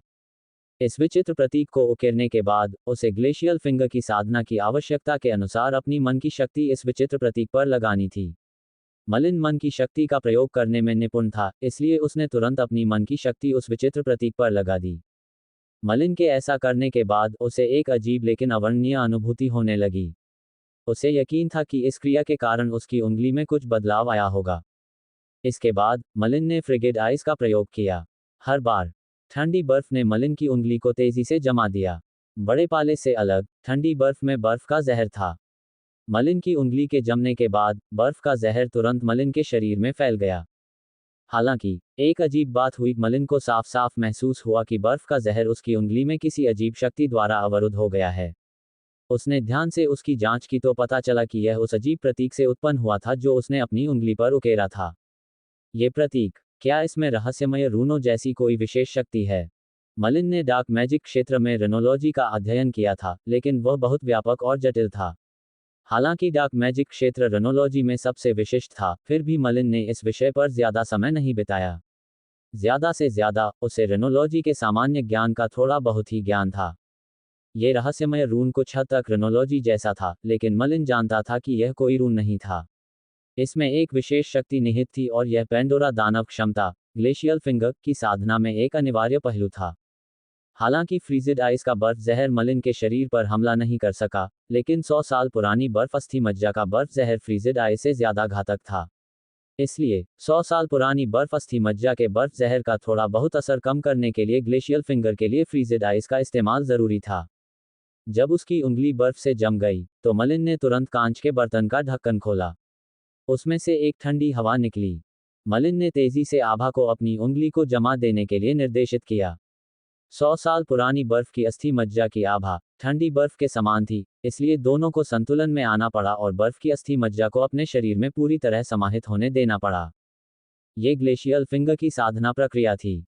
पूरी प्रक्रिया बेहद लंबी थी क्योंकि मलिन को धीरे धीरे ठंडी आभा छोड़नी पड़ती थी। हर बार आभा छोड़ते समय, उसे कुछ बार फ्रीजिड आइस का प्रयोग करना पड़ता था। विशेष प्रतीक के प्रभाव में, मलिन की उंगली धीरे धीरे सफेद बर्फ के क्रिस्टल के रंग में बदल गई। इसके बाद, उसे तब तक साधना जारी रखनी पड़ी जब तक उसकी उंगली अपने मूल रंग में वापस नहीं आ गई, जिससे ये स्पष्ट हो गया कि उसने ग्लेशियल फिंगर की सफलतापूर्वक साधना कर ली है। बेशक, वह ग्लेशियल फिंगर के पहले चरण में ही सफल हो पाता। उसके बाद एक दूसरा चरण भी था, लेकिन उसके लिए कुछ चौथे स्तर के मंत्रों की मदद की जरूरत थी। मलिन अपनी वर्तमान स्थिति में उस चरण को विकसित नहीं कर सकता था। पेंडोरा दानव क्षमता, ग्लेशियल फिंगर, की साधना प्रक्रिया में बहुत अधिक प्रयास की आवश्यकता थी। मलिन की मानसिक शक्ति हर दिन अत्यधिक केंद्रित होती थी, इस डर से कि कहीं वह ठंडी बर्फ को ढक न दे और उसकी उंगली टूट न जाए। दूसरी ओर, 100 वर्षों की बर्फीली अस्थि मज्जा की आभा इतनी अधिक थी कि उसे संभालना मुश्किल था और ठंडी बर्फ का बर्फीला विष भी उसे सहन नहीं कर सकता था। इसलिए, उसे हर समय एकाग्र रहना पड़ता था और दोनों के बीच संतुलन बनाए रखना पड़ता था। 1 महीना बीत चुका था, लेकिन मलिन की उंगली अभी भी हल्के सफेद रंग की थी। न तो उसका रंग बर्फ के क्रिस्टल जैसा हुआ था, न ही उसका रंग पहले जैसा हुआ था।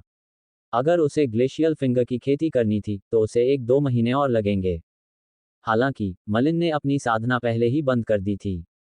100 साल पुरानी बर्फ की अस्थि मज्जा का एक बड़ा टुकड़ा अभी भी बचा हुआ था। अगर वह रोज उसकी थोड़ी सी आभा छोड़ता, तो कांच के बर्तन में उस वस्तु का आयतन इतना कम नहीं होता। इसके बजाय, मलिन की ठंडी बर्फ में जादुई शक्ति की खपत ने उस पर भारी असर डाला था।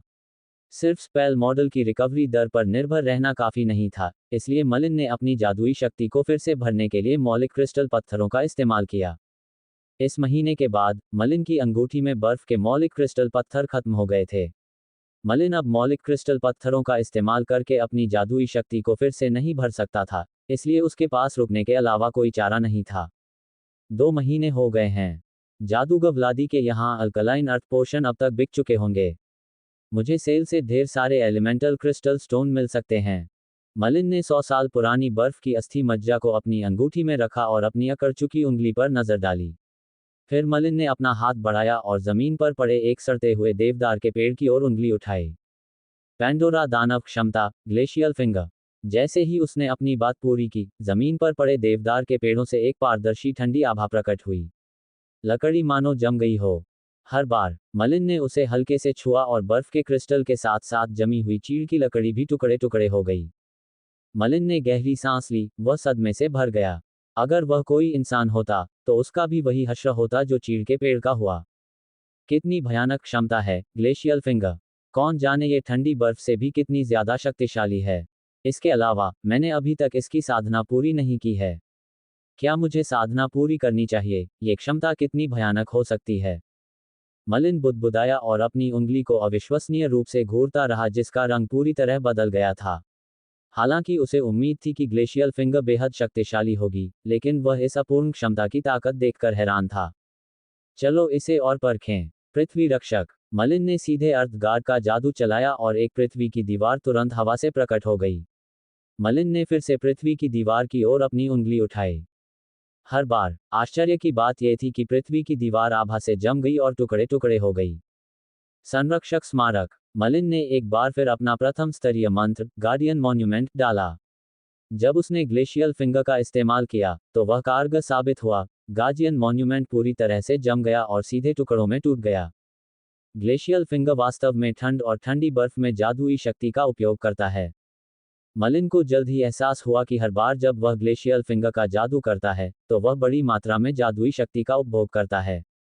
इसके अलावा केवल फ्रॉस्ट और फ्रीजिड आइस के स्पेल मॉडल में ही जादुई शक्ति कम होती है, जिससे पता चलता है कि ग्लेशियल फिंगर केवल बर्फीले तत्वों से संचित जादुई शक्ति का उपभोग करती है।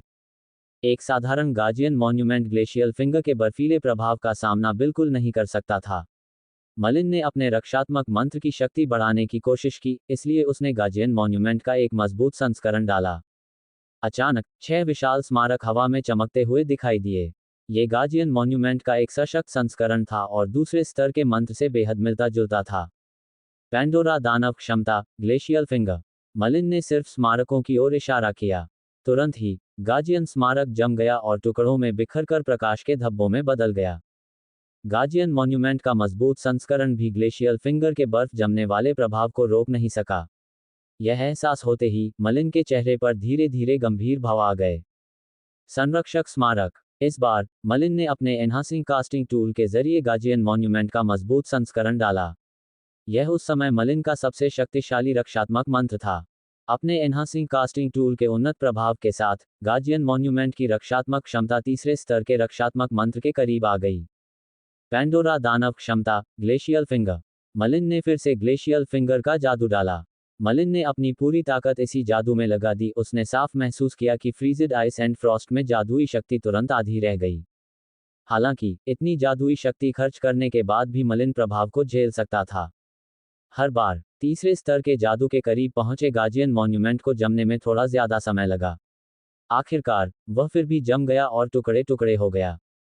क्या तीसरे स्तर का रक्षात्मक मंत्र भी इसे रोक नहीं सकता? इस बार मलिन का चेहरा गहरा गया। वह गहरे सदमे से स्तब्ध था। उसने एनहांसिंग कास्टिंग टूल से गार्डियन मॉन्यूमेंट पर जादू किया था। जादूगर सैमर भी उसे भेद नहीं पाया था, लेकिन मलिन की ग्लेशियल फिंगर उसे सीधे तोड़ सकती थी। इसके अलावा यह अपूर्ण ग्लेशियल फिंगर थी। इस बिंदु पर इतना भयावह प्रभाव होने पर, पूर्ण होने पर यह कितना भयावह होगा। पैंडोरा दानव क्षमता। ये वास्तव में एक दानव की क्षमता के समान है, जहां ये किसी मानव की नहीं है। अधिकांश जादूगरों के पास इतनी शक्तिशाली क्षमता भी नहीं होती। मलिन बुदबुदाया। अब उसे साफ समझ आ गया था, संयोग से उसे जो ग्लेशियल फिंगर मिली थी वह एक भयानक क्षमता थी। इसीलिए इसे पैंडोरा डेमन एबिलिटी कहा जाता था, एक ऐसी शक्तिशाली शक्ति जो जादूगरों के दिल में भी डर पैदा कर देती थी। अध्याय 189 एक प्राचीन स्मारक। अनुवादक सुपर टॉप नॉवेल चैनल द्वारा। मलिन ने अपना सिर नीचे किया और देखा कि उसकी उंगली हल्के सफेद रंग में बदल गई है। उसके दिमाग में कई विचार उमड़ पड़े। ग्लेशियल फिंगर वाकई शक्तिशाली थी, लेकिन इसे साधना आसान नहीं था। इसके लिए पहले कई शर्तें पूरी करनी पड़ती थीं। जादूगर हेगर को ग्लेशियल फिंगर तक पहुंचे हुए काफी समय हो गया था, लेकिन वह अभी भी मंत्र को पूरी तरह से साधना नहीं कर पा रहा था। इसकी मुख्य वजह यह थी कि जब उसने पहली बार ग्लेशियल फिंगर की साधना की थी, तब वह पहले से ही प्रथम स्तरीय जादूगर था। हालांकि जादूगर हेगर ने तो ठंडी बर्फ का निर्माण भी नहीं किया था। इसके अलावा वह मलिन जितना भाग्यशाली नहीं था, जो 100 साल पुरानी बर्फ की अस्थि मज्जा को वापस लाने में सक्षम था।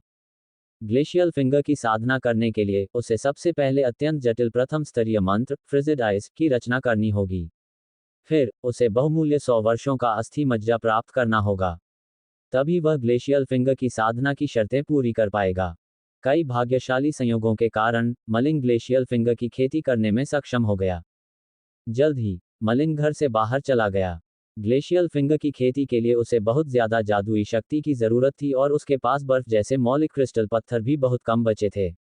उसके पास जादूगर व्लादी के पास जाने का ही एकमात्र विकल्प था। ... जादूगर व्लाद से। मलिन, जो ढीले काले वस्त्र पहने हुए था, जादूगर व्लादी के घर पहुंचते ही चिल्लाया। ओह! बड़े दरवाजे धड़ाम से खुल गए। जादूगर व्लादी ने अपना सिर बाहर निकाला और मलिन को देखते ही एक बड़ी सी मुस्कान दी। उसने मलिन को गर्मजोशी से अंदर बुलाया और फुसफुसाया, जादूगर मलिन, किसने सोचा होगा कि जादूगर सैमर भी तुम्हारी मदद नहीं कर सकता। जादूगर व्लादी के हैरान चेहरे से मलिन को एहसास हुआ कि जादूगर व्लादी को जरूर पता था कि जादूगर सैमर उसे ढूंढ रहा है। चूंकि वह सुरक्षित रहना चाहता था, इसलिए जादूगर व्लादी ने कोई दखल नहीं दिया। यदि उन्होंने हस्तक्षेप भी किया होता, तो इससे मलिन को बहुत अधिक मदद नहीं मिलती। मलिन ने इस घटना के बारे में ज्यादा नहीं सोचा और जादूगर व्लादी से कहा, मैं 2 महीने से वापस नहीं आया हूँ। अल्कलाइन अर्थ पोशन कैसा बिक रहा है? जादूगर व्लादी ने सिर हिलाया। हालांकि पिछले 2 महीनों में ज्यादा बिक्री नहीं हुई, लेकिन आपने जो क्षारीय पृथ्वी औषधि तैयार की है, वह बिक गई है। सामग्री की लागत घटाने पर हमें 6850 मौलिक क्रिस्टल पत्थरों का मुनाफा हुआ है। जैसे ही उसने बोलना समाप्त किया, जादूगर व्लादी ने अपनी अंगूठी से 6000 से अधिक मौलिक क्रिस्टल पत्थर निकाल लिए। मलिन ने हल्के से सिर हिलाया। ज्यादातर मौलिक क्रिस्टल पत्थर पृथ्वी प्रकार के थे और मलिन को बर्फ प्रकार के मौलिक क्रिस्टल पत्थरों की जरूरत थी। इसलिए मलिन ने जादूगर व्लादी से पूछा, क्या इन मौलिक क्रिस्टल पत्थरों को बर्फ प्रकार के मौलिक क्रिस्टल पत्थरों से बदलना संभव है? बर्फ जैसे मौलिक क्रिस्टल पत्थर? जरा रुको, मैं देखता हूं मेरे पास कितने हैं। कुछ देर खोजने के बाद जादूगर व्लादी ने ऊपर देखा और कहा, मेरे पास सिर्फ 5000 बर्फ प्रकार के मौलिक क्रिस्टल पत्थर हैं, क्या ये काफी हैं? अगर ये काफी नहीं है, तो मैं इन्हें स्टलिंग हाउस में बदल सकता हूँ। इसमें बस थोड़ा सा ब्याज लगेगा और आप इसे पूरी तरह से बर्फ प्रकार के मौलिक क्रिस्टल पत्थरों से बदल सकते हैं। कई प्रकार के मौलिक क्रिस्टल पत्थर थे। गहरे प्रकाश प्रकार के मौलिक क्रिस्टल पत्थरों को छोड़कर, जिनकी कीमत थोड़ी कम थी, बाकी सभी पत्थरों की कीमत लगभग उतनी ही थी, इसलिए उन्हें आसानी से बदला जा सकता था। 5000 बर्फ प्रकार के मौलिक क्रिस्टल पत्थर पर्याप्त होंगे, अन्य को बदलने की कोई आवश्यकता नहीं है। मलिन ने जादूगर व्लादी से कहा कि वह 5000 बर्फ प्रकार के मौलिक क्रिस्टल पत्थर निकालकर उसकी अंगूठी में रख दे। जादूगर व्लादी ने फिर मलिन से पूछा, जादूगर मलिन, क्षारीय मृदा औषधि की मांग अभी भी है, बस पहले जितनी नहीं। अगर आपके पास समय हो, तो शायद आप इसे और बना सकें। मलिन एक पल के लिए झिझका। उसने हाल ही में पेंडोरा दानव क्षमता, ग्लेशियल फिंगर, को विकसित करने की पूरी कोशिश की थी और उसके पास और क्षारीय पृथ्वी औषधि तैयार करने के लिए पर्याप्त मानसिक शक्ति नहीं थी। इसलिए उसने अपना सिर हिलाया और कहा, मैं हाल ही में बहुत व्यस्त रहा हूं, लेकिन चलो देखते हैं कि क्या मैं और क्षारीय पृथ्वी औषधि तैयार कर सकता हूं।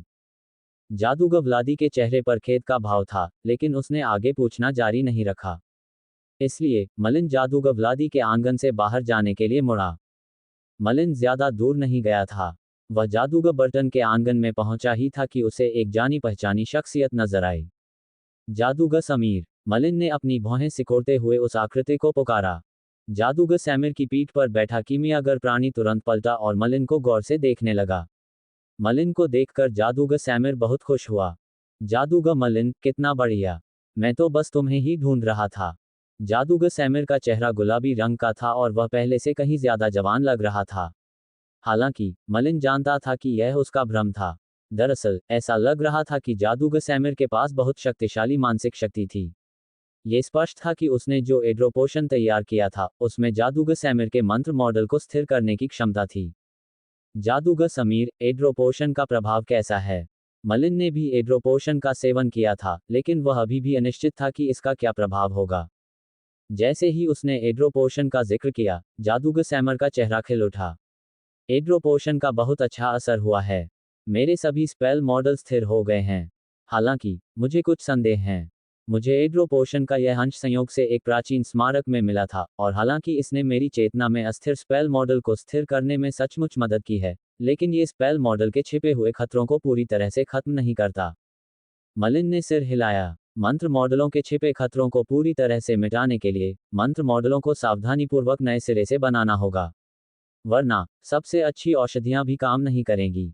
ये बिल्कुल उस काले वस्त्रधारी बूढ़े आदमी जैसा था, जिसने अपने मंत्र मॉडलों को अस्थायी रूप से स्थिर करने के लिए बैंगनी पत्थर के चूर्ण का इस्तेमाल किया था। मंत्र मॉडलों का पूरी तरह से पुनर्निर्माण किए बिना वह कभी भी प्रथम स्तरीय मंत्र विधाता नहीं बन पाता। काले वस्त्रधारी बूढ़े व्यक्ति के बैंगनी पत्थर के पाउडर पोशन के मामले में, उसे अपने मंत्र मॉडल को स्थिर करने से पहले हमेशा पोशन के कई हिस्से पीने पड़ते थे। हालांकि जादूगर सैमर को एड्रो पोशन का असर महसूस करने से पहले उसके केवल एक हिस्से की ही जरूरत थी। इसलिए मलिन की राय में यह अच्छी खबर थी कि यह औषधि उसकी चेतना में मौजूद मंत्र मॉडलों को स्थिर कर सकती है। हालांकि वह इस बात पर विश्वास नहीं कर पा रहा था कि दुनिया में एक भी ऐसी औषधि नहीं है जो अस्थिर मंत्र मॉडलों को पूरी तरह से नष्ट कर सके, और अगर यह सच था, तो दूसरे मंत्र जादूगर अपने मंत्र मॉडलों का निर्माण कितनी सावधानी से कर सकते थे। हालांकि ऐसा लग रहा था कि जादूगर सैमर हमेशा तीसरे दर्जे का जादूगर बनकर खुश नहीं था। उसकी आंखों में एक अजीब सी घूरन थी। उसने अपनी आवाज गहरी करते हुए रहस्यमयी अंदाज में कहा, जादूगर मलिन, तुम्हारे पास तीसरे दर्जे के जादूगर जितनी ताकत है, और तुम औषधियां बनाने में भी बहुत माहिर हो। अगर भविष्य में मुझे कभी औषधियों की जरूरत पड़ी, तो मैं तुमसे बेहतर किसी और की तलाश नहीं करूंगा। इसलिए मैं तुम्हें एक शानदार मौका देना चाहता हूं। अगर तुम इसे स्वीकार कर लेते हो, तो तुम्हें अपनी कल्पना से परे इनाम मिल सकते हैं। कौन सा अवसर? मलिन ने देखा कि जादूगर सैमर कितना रहस्यमय था और वह उसके प्रति आकर्षित हो गया। यह एक अत्यंत प्राचीन स्मारक है। यदि मैं गलत नहीं हूं तो इसे मोल्टा साम्राज्य ने 3600 वर्ष पहले छोड़ दिया था। मोल्टा साम्राज्य का एक प्राचीन स्मारक। मलिन के हाव भाव थोड़े बदल गए। मोल्टा साम्राज्य को उस युग के रूप में जाना जाता था जहां जादूगरों का बोलबाला था। उस काल में कई शक्तिशाली जादूगर थे, चाहे वे औषधियां हों, रेनोलॉजी हो या कीमिया। इस युग में उत्कृष्टता का एक नया स्तर विकसित हुआ। हालांकि जैसे ही मोल्टा साम्राज्य रातों रात ढह गया, शक्तिशाली जादूगर मानो गायब हो गए, और प्राचीन पुस्तकों में उनका जिक्र बस कुछ ही रह गया। ये सचमुच एक ऐतिहासिक रहस्य था। इनमें से कुछ प्राचीन स्मारक मोल्टा साम्राज्य में शक्तिशाली जादूगरों द्वारा स्थापित किए गए थे। आपको अक्सर प्राचीन औषधि सूत्र, कीमिया विधियां, अनोखे मंत्र, जादू करने के औजार और बहुत कुछ मिलेगा। जैसे ही किसी प्राचीन स्मारक की खोज होती, वह तुरंत ही अनेक जादूगरों का ध्यान अपनी ओर आकर्षित कर लेता। जादूगर सैमर ने मलिन के चेहरे पर आए बदलाव को देखा और मुस्कुराया। मुझे पता था कि मोल्टा साम्राज्य के एक प्राचीन स्मारक पर तुम्हें कोई आपत्ति नहीं होगी। मैं तुम्हें अपने कुछ पुराने दोस्तों से मिलवा दूंगा और हम सब साथ में उस प्राचीन स्मारक पर जाएंगे। बस एक निजी शर्त बतानी है। मैं सिर्फ मंत्र मॉडल और औषधि के सूत्रों को स्थिर करने वाली औषधियां ढूंढ रहा हूं। बाकी जो भी हमें मिलेगा, तुम ले सकते हो। आप मुझे अपने साथ क्यों ले जाना चाहते हैं? मलिन अनिश्चित था और पूछने से पहले हिचकिचाया। जादूगर समीर ने कोई रहस्य नहीं खोला, बल्कि खुलकर जवाब दिया, यह आसान है। मुझे एक जानकार औषध शास्त्री और एक शक्तिशाली जादूगर चाहिए। तैरते शहर में सिर्फ तुम ही इन मानदंडों पर खरे उतरते हो। जादूगर सैमिर के शब्दों का ध्यानपूर्वक विश्लेषण करते समय मलिन के मन में कई विचार आए। जादूगर सैमिर की बातों से ऐसा लग रहा था कि उसने अभी भी अस्थिर स्पेल मॉडल के खतरों को पूरी तरह से खत्म करने का विचार नहीं छोड़ा था और प्राचीन स्मारक में इसका समाधान खोजना चाहता था। आखिरकार एड्रो पोशन संयोग से एक प्राचीन स्मारक में मिल गया था, इसलिए जादूगर सैमिर प्राचीन स्मारक की खोज का मौका छोड़ने को तैयार नहीं था। ऐसा इसलिए था क्योंकि मलिन एक कुशल औषधि विक्रेता था और उसके पास तीसरे स्तर के जादूगर की ताकत थी, इसलिए उसे जादूगर सैमर ने प्राचीन स्मारक में प्रवेश करने के लिए चुना था। अंत में मलिन ने पूछा, जादूगर सैमिर, क्या इस प्राचीन स्मारक में प्रवेश करने में कोई खतरा है? हे, ये प्राचीन स्मारक हजारों साल पहले प्राचीन शक्तिशाली जादूगरों द्वारा बनाए गए थे। इनके भीतर छिपे खतरों को कोई नहीं जानता, लेकिन इनके फायदे जोखिमों से कहीं ज्यादा हैं। अगर आप बहुत ज्यादा चिंतित हैं, तो आप इस मौके को गंवा सकते हैं। हालांकि ये बहुत अफसोस की बात होगी। जादूगर समीर ने बोलना बंद कर दिया और मलिन के अंतिम निर्णय की प्रतीक्षा करने लगा। मोल्टा साम्राज्य जादूगरों के लिए स्वर्ण युग है, चूंकि यह एक प्राचीन स्मारक है। अध्याय 190, एक प्रहार। अनुवादक, सुपर टॉप नॉवेल चैनल द्वारा। कुछ मोड़ और मोड़ के बाद मलिन जादूगर सैमर के पीछे पीछे एक छोटी सी गली में पहुंच गया। दाहिनी ओर एक छोटा सा दरवाजा था, ये जादूगर सैमर का घर था।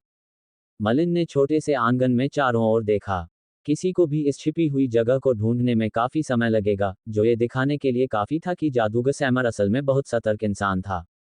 वे आंगन से होते हुए एक लंबे नीले पत्थर के गलियारे में पहुंचे, जो बैठक कक्ष की ओर जाता था। हालांकि जादूगर सैमर का घर छिपा हुआ था, फिर भी वह बहुत विशाल था। जादूगर मलिन, कृपया लिविंग रूम में आकर मेरे पुराने दोस्तों से मिलिए। जादूगर समीर ने मुस्कुराते हुए कहा और मलिन को अंदर ले गया। मलिन ने सिर हिलाया और जब वह लिविंग रूम में गया तो उसने देखा कि कमरे के बाईं ओर 3 जादूगर बैठे हुए हैं। तीनों जादूगरों ने काले वस्त्र पहने थे।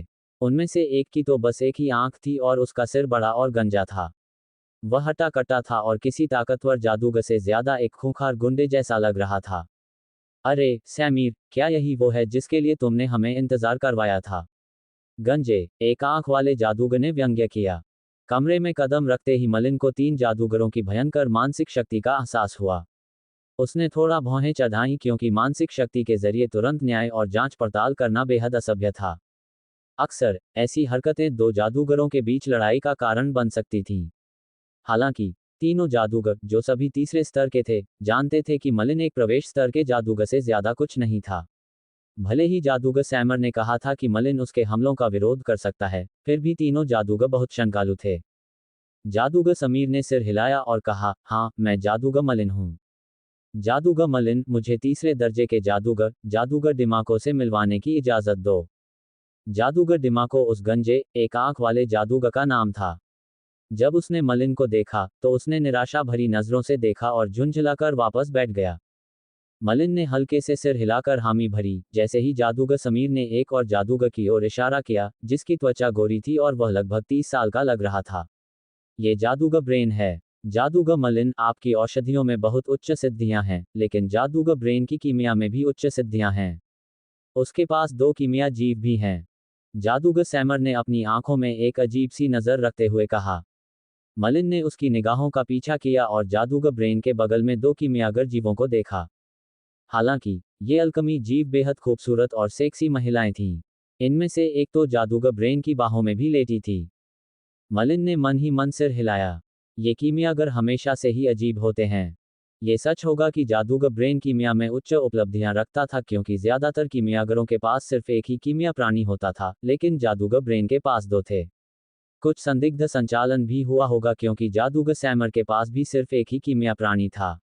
आश्चर्य की बात नहीं कि जादूगर समीर ने जादूगर ब्रेन का परिचय देते समय एक अजीब सी नजर डाली।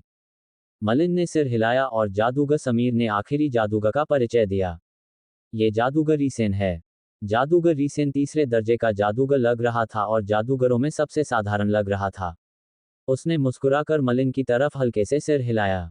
जादूगर सैमिर द्वारा पेश किए गए तीनों जादूगर, सभी तृतीय स्तरीय जादूगर थे। उन्होंने जादूगर सैमिर के साथ एक प्राचीन स्मारक की तैयारी और उसमें प्रवेश करने के लिए एक अस्थायी गठबंधन बनाया था। हे, सैमिर कहता है कि तुम तीसरे दर्जे के जादूगर हो, पर मुझे यकीन नहीं होता। खैर, छोटे दोस्त, अगर तुम मेरे एक भी हमले का सामना कर सको और हमें अपनी ताकत दिखा सको, तो मैं तुम्हें हमारे साथ शामिल होने की इजाजत दे दूंगा। वरना, सैमिर की बात मानकर तुम्हें शामिल होने देना बेकार होगा। गंजा, एक आंख वाला जादूगर, जादूगर डिमाको, ने अचानक मलिन को एक भयावह नजर से देखते हुए घोषणा की। मलिन ने जादूगर सैमर की तरफ देखा, जो एक तरफ खड़ा भावशून्य था। ऐसा लग रहा था कि उनके बीच इस बारे में पहले ही बात हो चुकी थी। वरना, वे मलिन को शामिल होने के लिए राजी भी नहीं होते। अच्छा, मलिन की अभिव्यक्ति शांत थी और उसकी आवाज आत्मविश्वास से भरी थी। हाँ, समीर, जरा गौर से देखो। तुमने इस बेचारे प्रवेश स्तर के जादूगर को लाचार छोड़ दिया है, ये हास्यास्पद है। तूफान की आंख। जादूगर डिमाको ने उसका मजाक उड़ाया और जैसे ही उसकी भौहें सिकुड़ी, उसके शरीर से पवन तत्व का एक नाटकीय झोंका निकला। अचानक, हवा का एक तेज झोंका अचानक हवा में प्रकट हुआ। हवा लगातार घूम रही थी और उसके बीच में एक धुंधली, लेकिन दिखाई देने वाली आंख बन रही थी। हवा का झोंका अविश्वसनीय गति से घूम रहा था। इससे गला घोंटकर मर जाना भयानक होगा। यह एक तृतीय स्तरीय मंत्र था, लेकिन हाल ही में मलिन ने जिन तृतीय स्तरीय मंत्रों को महत्व दिया, वे ये नहीं थे। जादूगर डिमाको का तूफान का केंद्र केवल एक छोटे से क्षेत्र तक ही सीमित था और उसने अभी तक बैठक कक्ष के बाकी हिस्से को नष्ट नहीं किया था। इसका मतलब था कि जादूगर डिमाको का अपने मंत्र पर अद्भुत नियंत्रण था। ये कुछ ऐसा था जो मलिन भी नहीं कर सकता था। डिमाको, जो किसी जादूगर से ज्यादा एक गुंडे जैसा दिखता था, मलिन को एक अजीब स्थिति में डाल गया था। उसके अद्भुत नियंत्रण का मतलब ये भी था कि उसके पास जबरदस्त मानसिक शक्ति भी थी। वरना, वह इतने शक्तिशाली मंत्र को नियंत्रित नहीं कर पाता। संरक्षक स्मारक। मलिन ने लगातार अपना जादू चलाया और अपने सामने सुरक्षा जाल की 3 परतें बिछा दी। अंत में उसने एक एनहांसिंग कास्टिंग टूल का इस्तेमाल करके गार्जियन मॉन्यूमेंट का एक मजबूत संस्करण बनाया जो एक रक्षात्मक तृतीय स्तरीय जादू के बराबर था। चटचट चटचट चटचट। गार्जियन मॉन्यूमेंट के 3 सामान्य संस्करणों के पास आई ऑफ द स्टॉर्म के खिलाफ कोई मौका नहीं था और वे तुरंत नष्ट हो गए, जिससे केवल मलिन की रक्षा की अंतिम पंक्ति ही बची। हालांकि उनका अंतिम मंत्र, गार्जियन मॉन्यूमेंट का सशक्त संस्करण, रक्षात्मक तृतीय स्तरीय मंत्र के बराबर था, और हालांकि आई ऑफ द स्टॉर्म शक्तिशाली था, लेकिन यह मलिन के अंतिम मंत्र को नष्ट नहीं कर सका। इसलिए मलिन तूफान की आंख से सुरक्षित था। निश्चित रूप से यह एक उन्नत कास्टिंग उपकरण है।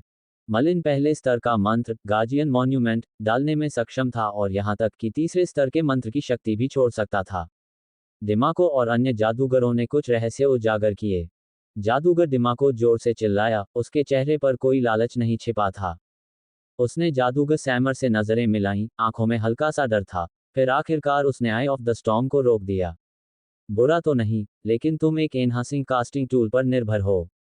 तुम हमारे साथ प्राचीन स्मारक में प्रवेश करने के लिए मुश्किल से ही योग्य हो। जादूगर डिमाको एक लालची जादूगर था।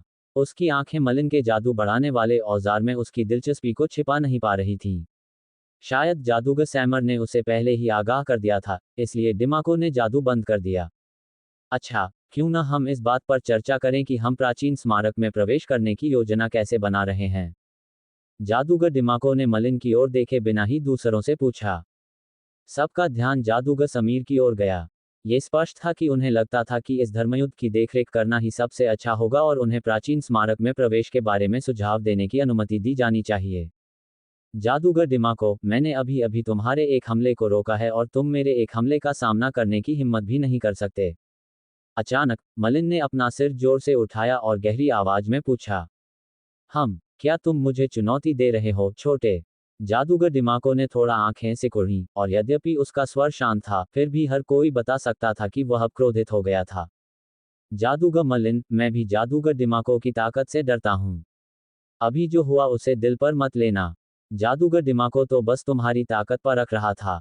उसका कोई दुर्भावना से काम लेने का इरादा नहीं था।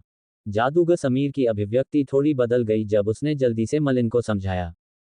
जादूगर डिमाको, क्या तुम में मेरे हमले का सामना करने की हिम्मत नहीं है? मलिन का स्वर अभी भी शांत था और उसने जादूगर सैमिर के अनुनय पर ध्यान नहीं दिया। अपना हमला शुरू करो। हे, क्या तुम्हें सच में लगता है कि तीसरे स्तर के जादूगर के खिलाफ तुम्हारे पास कोई मौका है, छोटे दोस्त?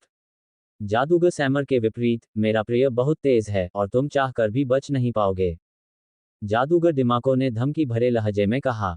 तुरंत ही उसकी पीठ पर बैठा कमजोर शरीर वाला कीमियागर प्राणी रूपांतरित हो गया और अचानक मलिन के सामने प्रकट हो गया। उसने अपनी तीखी मुट्ठियां लहराते हुए मलिन की ओर कदम बढ़ाया। रुको, जादूगर डिमाको। जादूगर सैमर ने डिमाको के कीमिया प्राणी को आगे बढ़ते देखा और अपने कीमिया प्राणी को आगे आने दिया तथा उसके हमले से मलिन की रक्षा की। हालांकि डिमाको का कीमिया प्राणी बहुत तेज था। जादूगर सैमर का कीमिया प्राणी समय पर प्रतिक्रिया नहीं दे सका और वह केवल मलिन को उसके तेज हमलों में डूबते हुए देख सका। हे, उसने ही कहा था, जादूगर समीर। अगर वो मुझे भड़काना चाहता था तो उसे अंजाम भुगतने के लिए तैयार रहना चाहिए था। अग्नि तत्व डिमाको के शरीर में रिसने लगा। वह अपना सबसे शक्तिशाली आक्रामक मंत्र डालने की तैयारी कर रहा था, जो निश्चित रूप से मलिन को मार डालेगा। डिमाको का इरादा हत्या करने का था और यह शुरू से ही स्पष्ट था। जादूगर सैमर के विपरीत, जिसे औषधियां बनाने के लिए मलिन की मदद की जरूरत थी, डिमाको की दिलचस्पी सिर्फ मलिन के पास मौजूद शक्तिशाली एनहांसिंग कास्टिंग टूल में थी। मलिन अल्कमी क्रिएचर्स के लगातार प्रहारों में फंस गया था, और डिमाको की अपने शक्तिशाली हमले की तैयारी की तो बात ही छोड़िए। हालांकि मलिन का संरक्षक स्मारक प्रतिरोध कर सकता था, लेकिन वह पर्याप्त नहीं था। मलिन निश्चित रूप से मारा जाएगा। जादूगर डिमाको को पूरा आत्मविश्वास था। अगर सैमर हमले का विरोध करता और मलिन को भागने देता, तो वह इतनी जल्दी भाग नहीं पाता। डिमाको के हमला करते ही वह एक भयंकर तूफान की तरह होता। इतना भयानक हमला मलिन को भागने का मौका ही नहीं देता। दानव क्षमता, ग्लेशियल फिंगर। ठीक उसी तरह कीमिया प्राणी के नीचे की छाया ने एक ठंडी लेकिन शांत आवाज निकाली। चटचट। कभी खतरनाक रहा अल्कमी जीव अब बर्फ के क्रिस्टलों से ढक गया था, जो धीरे धीरे टूटने लगे थे। जमीन पर गिरते ही अल्कमी जीव लाखों टुकड़ों में बिखर गया। क्या ये भयंकर कीमिया प्राणी पूरी तरह से गायब हो गया था? अगर ये स्टोरी आपको पसंद आई हो तो वीडियो लाइक और मेरे सुपर टॉप नॉवेल चैनल को सब्सक्राइब करना ना भूले। धन्यवाद।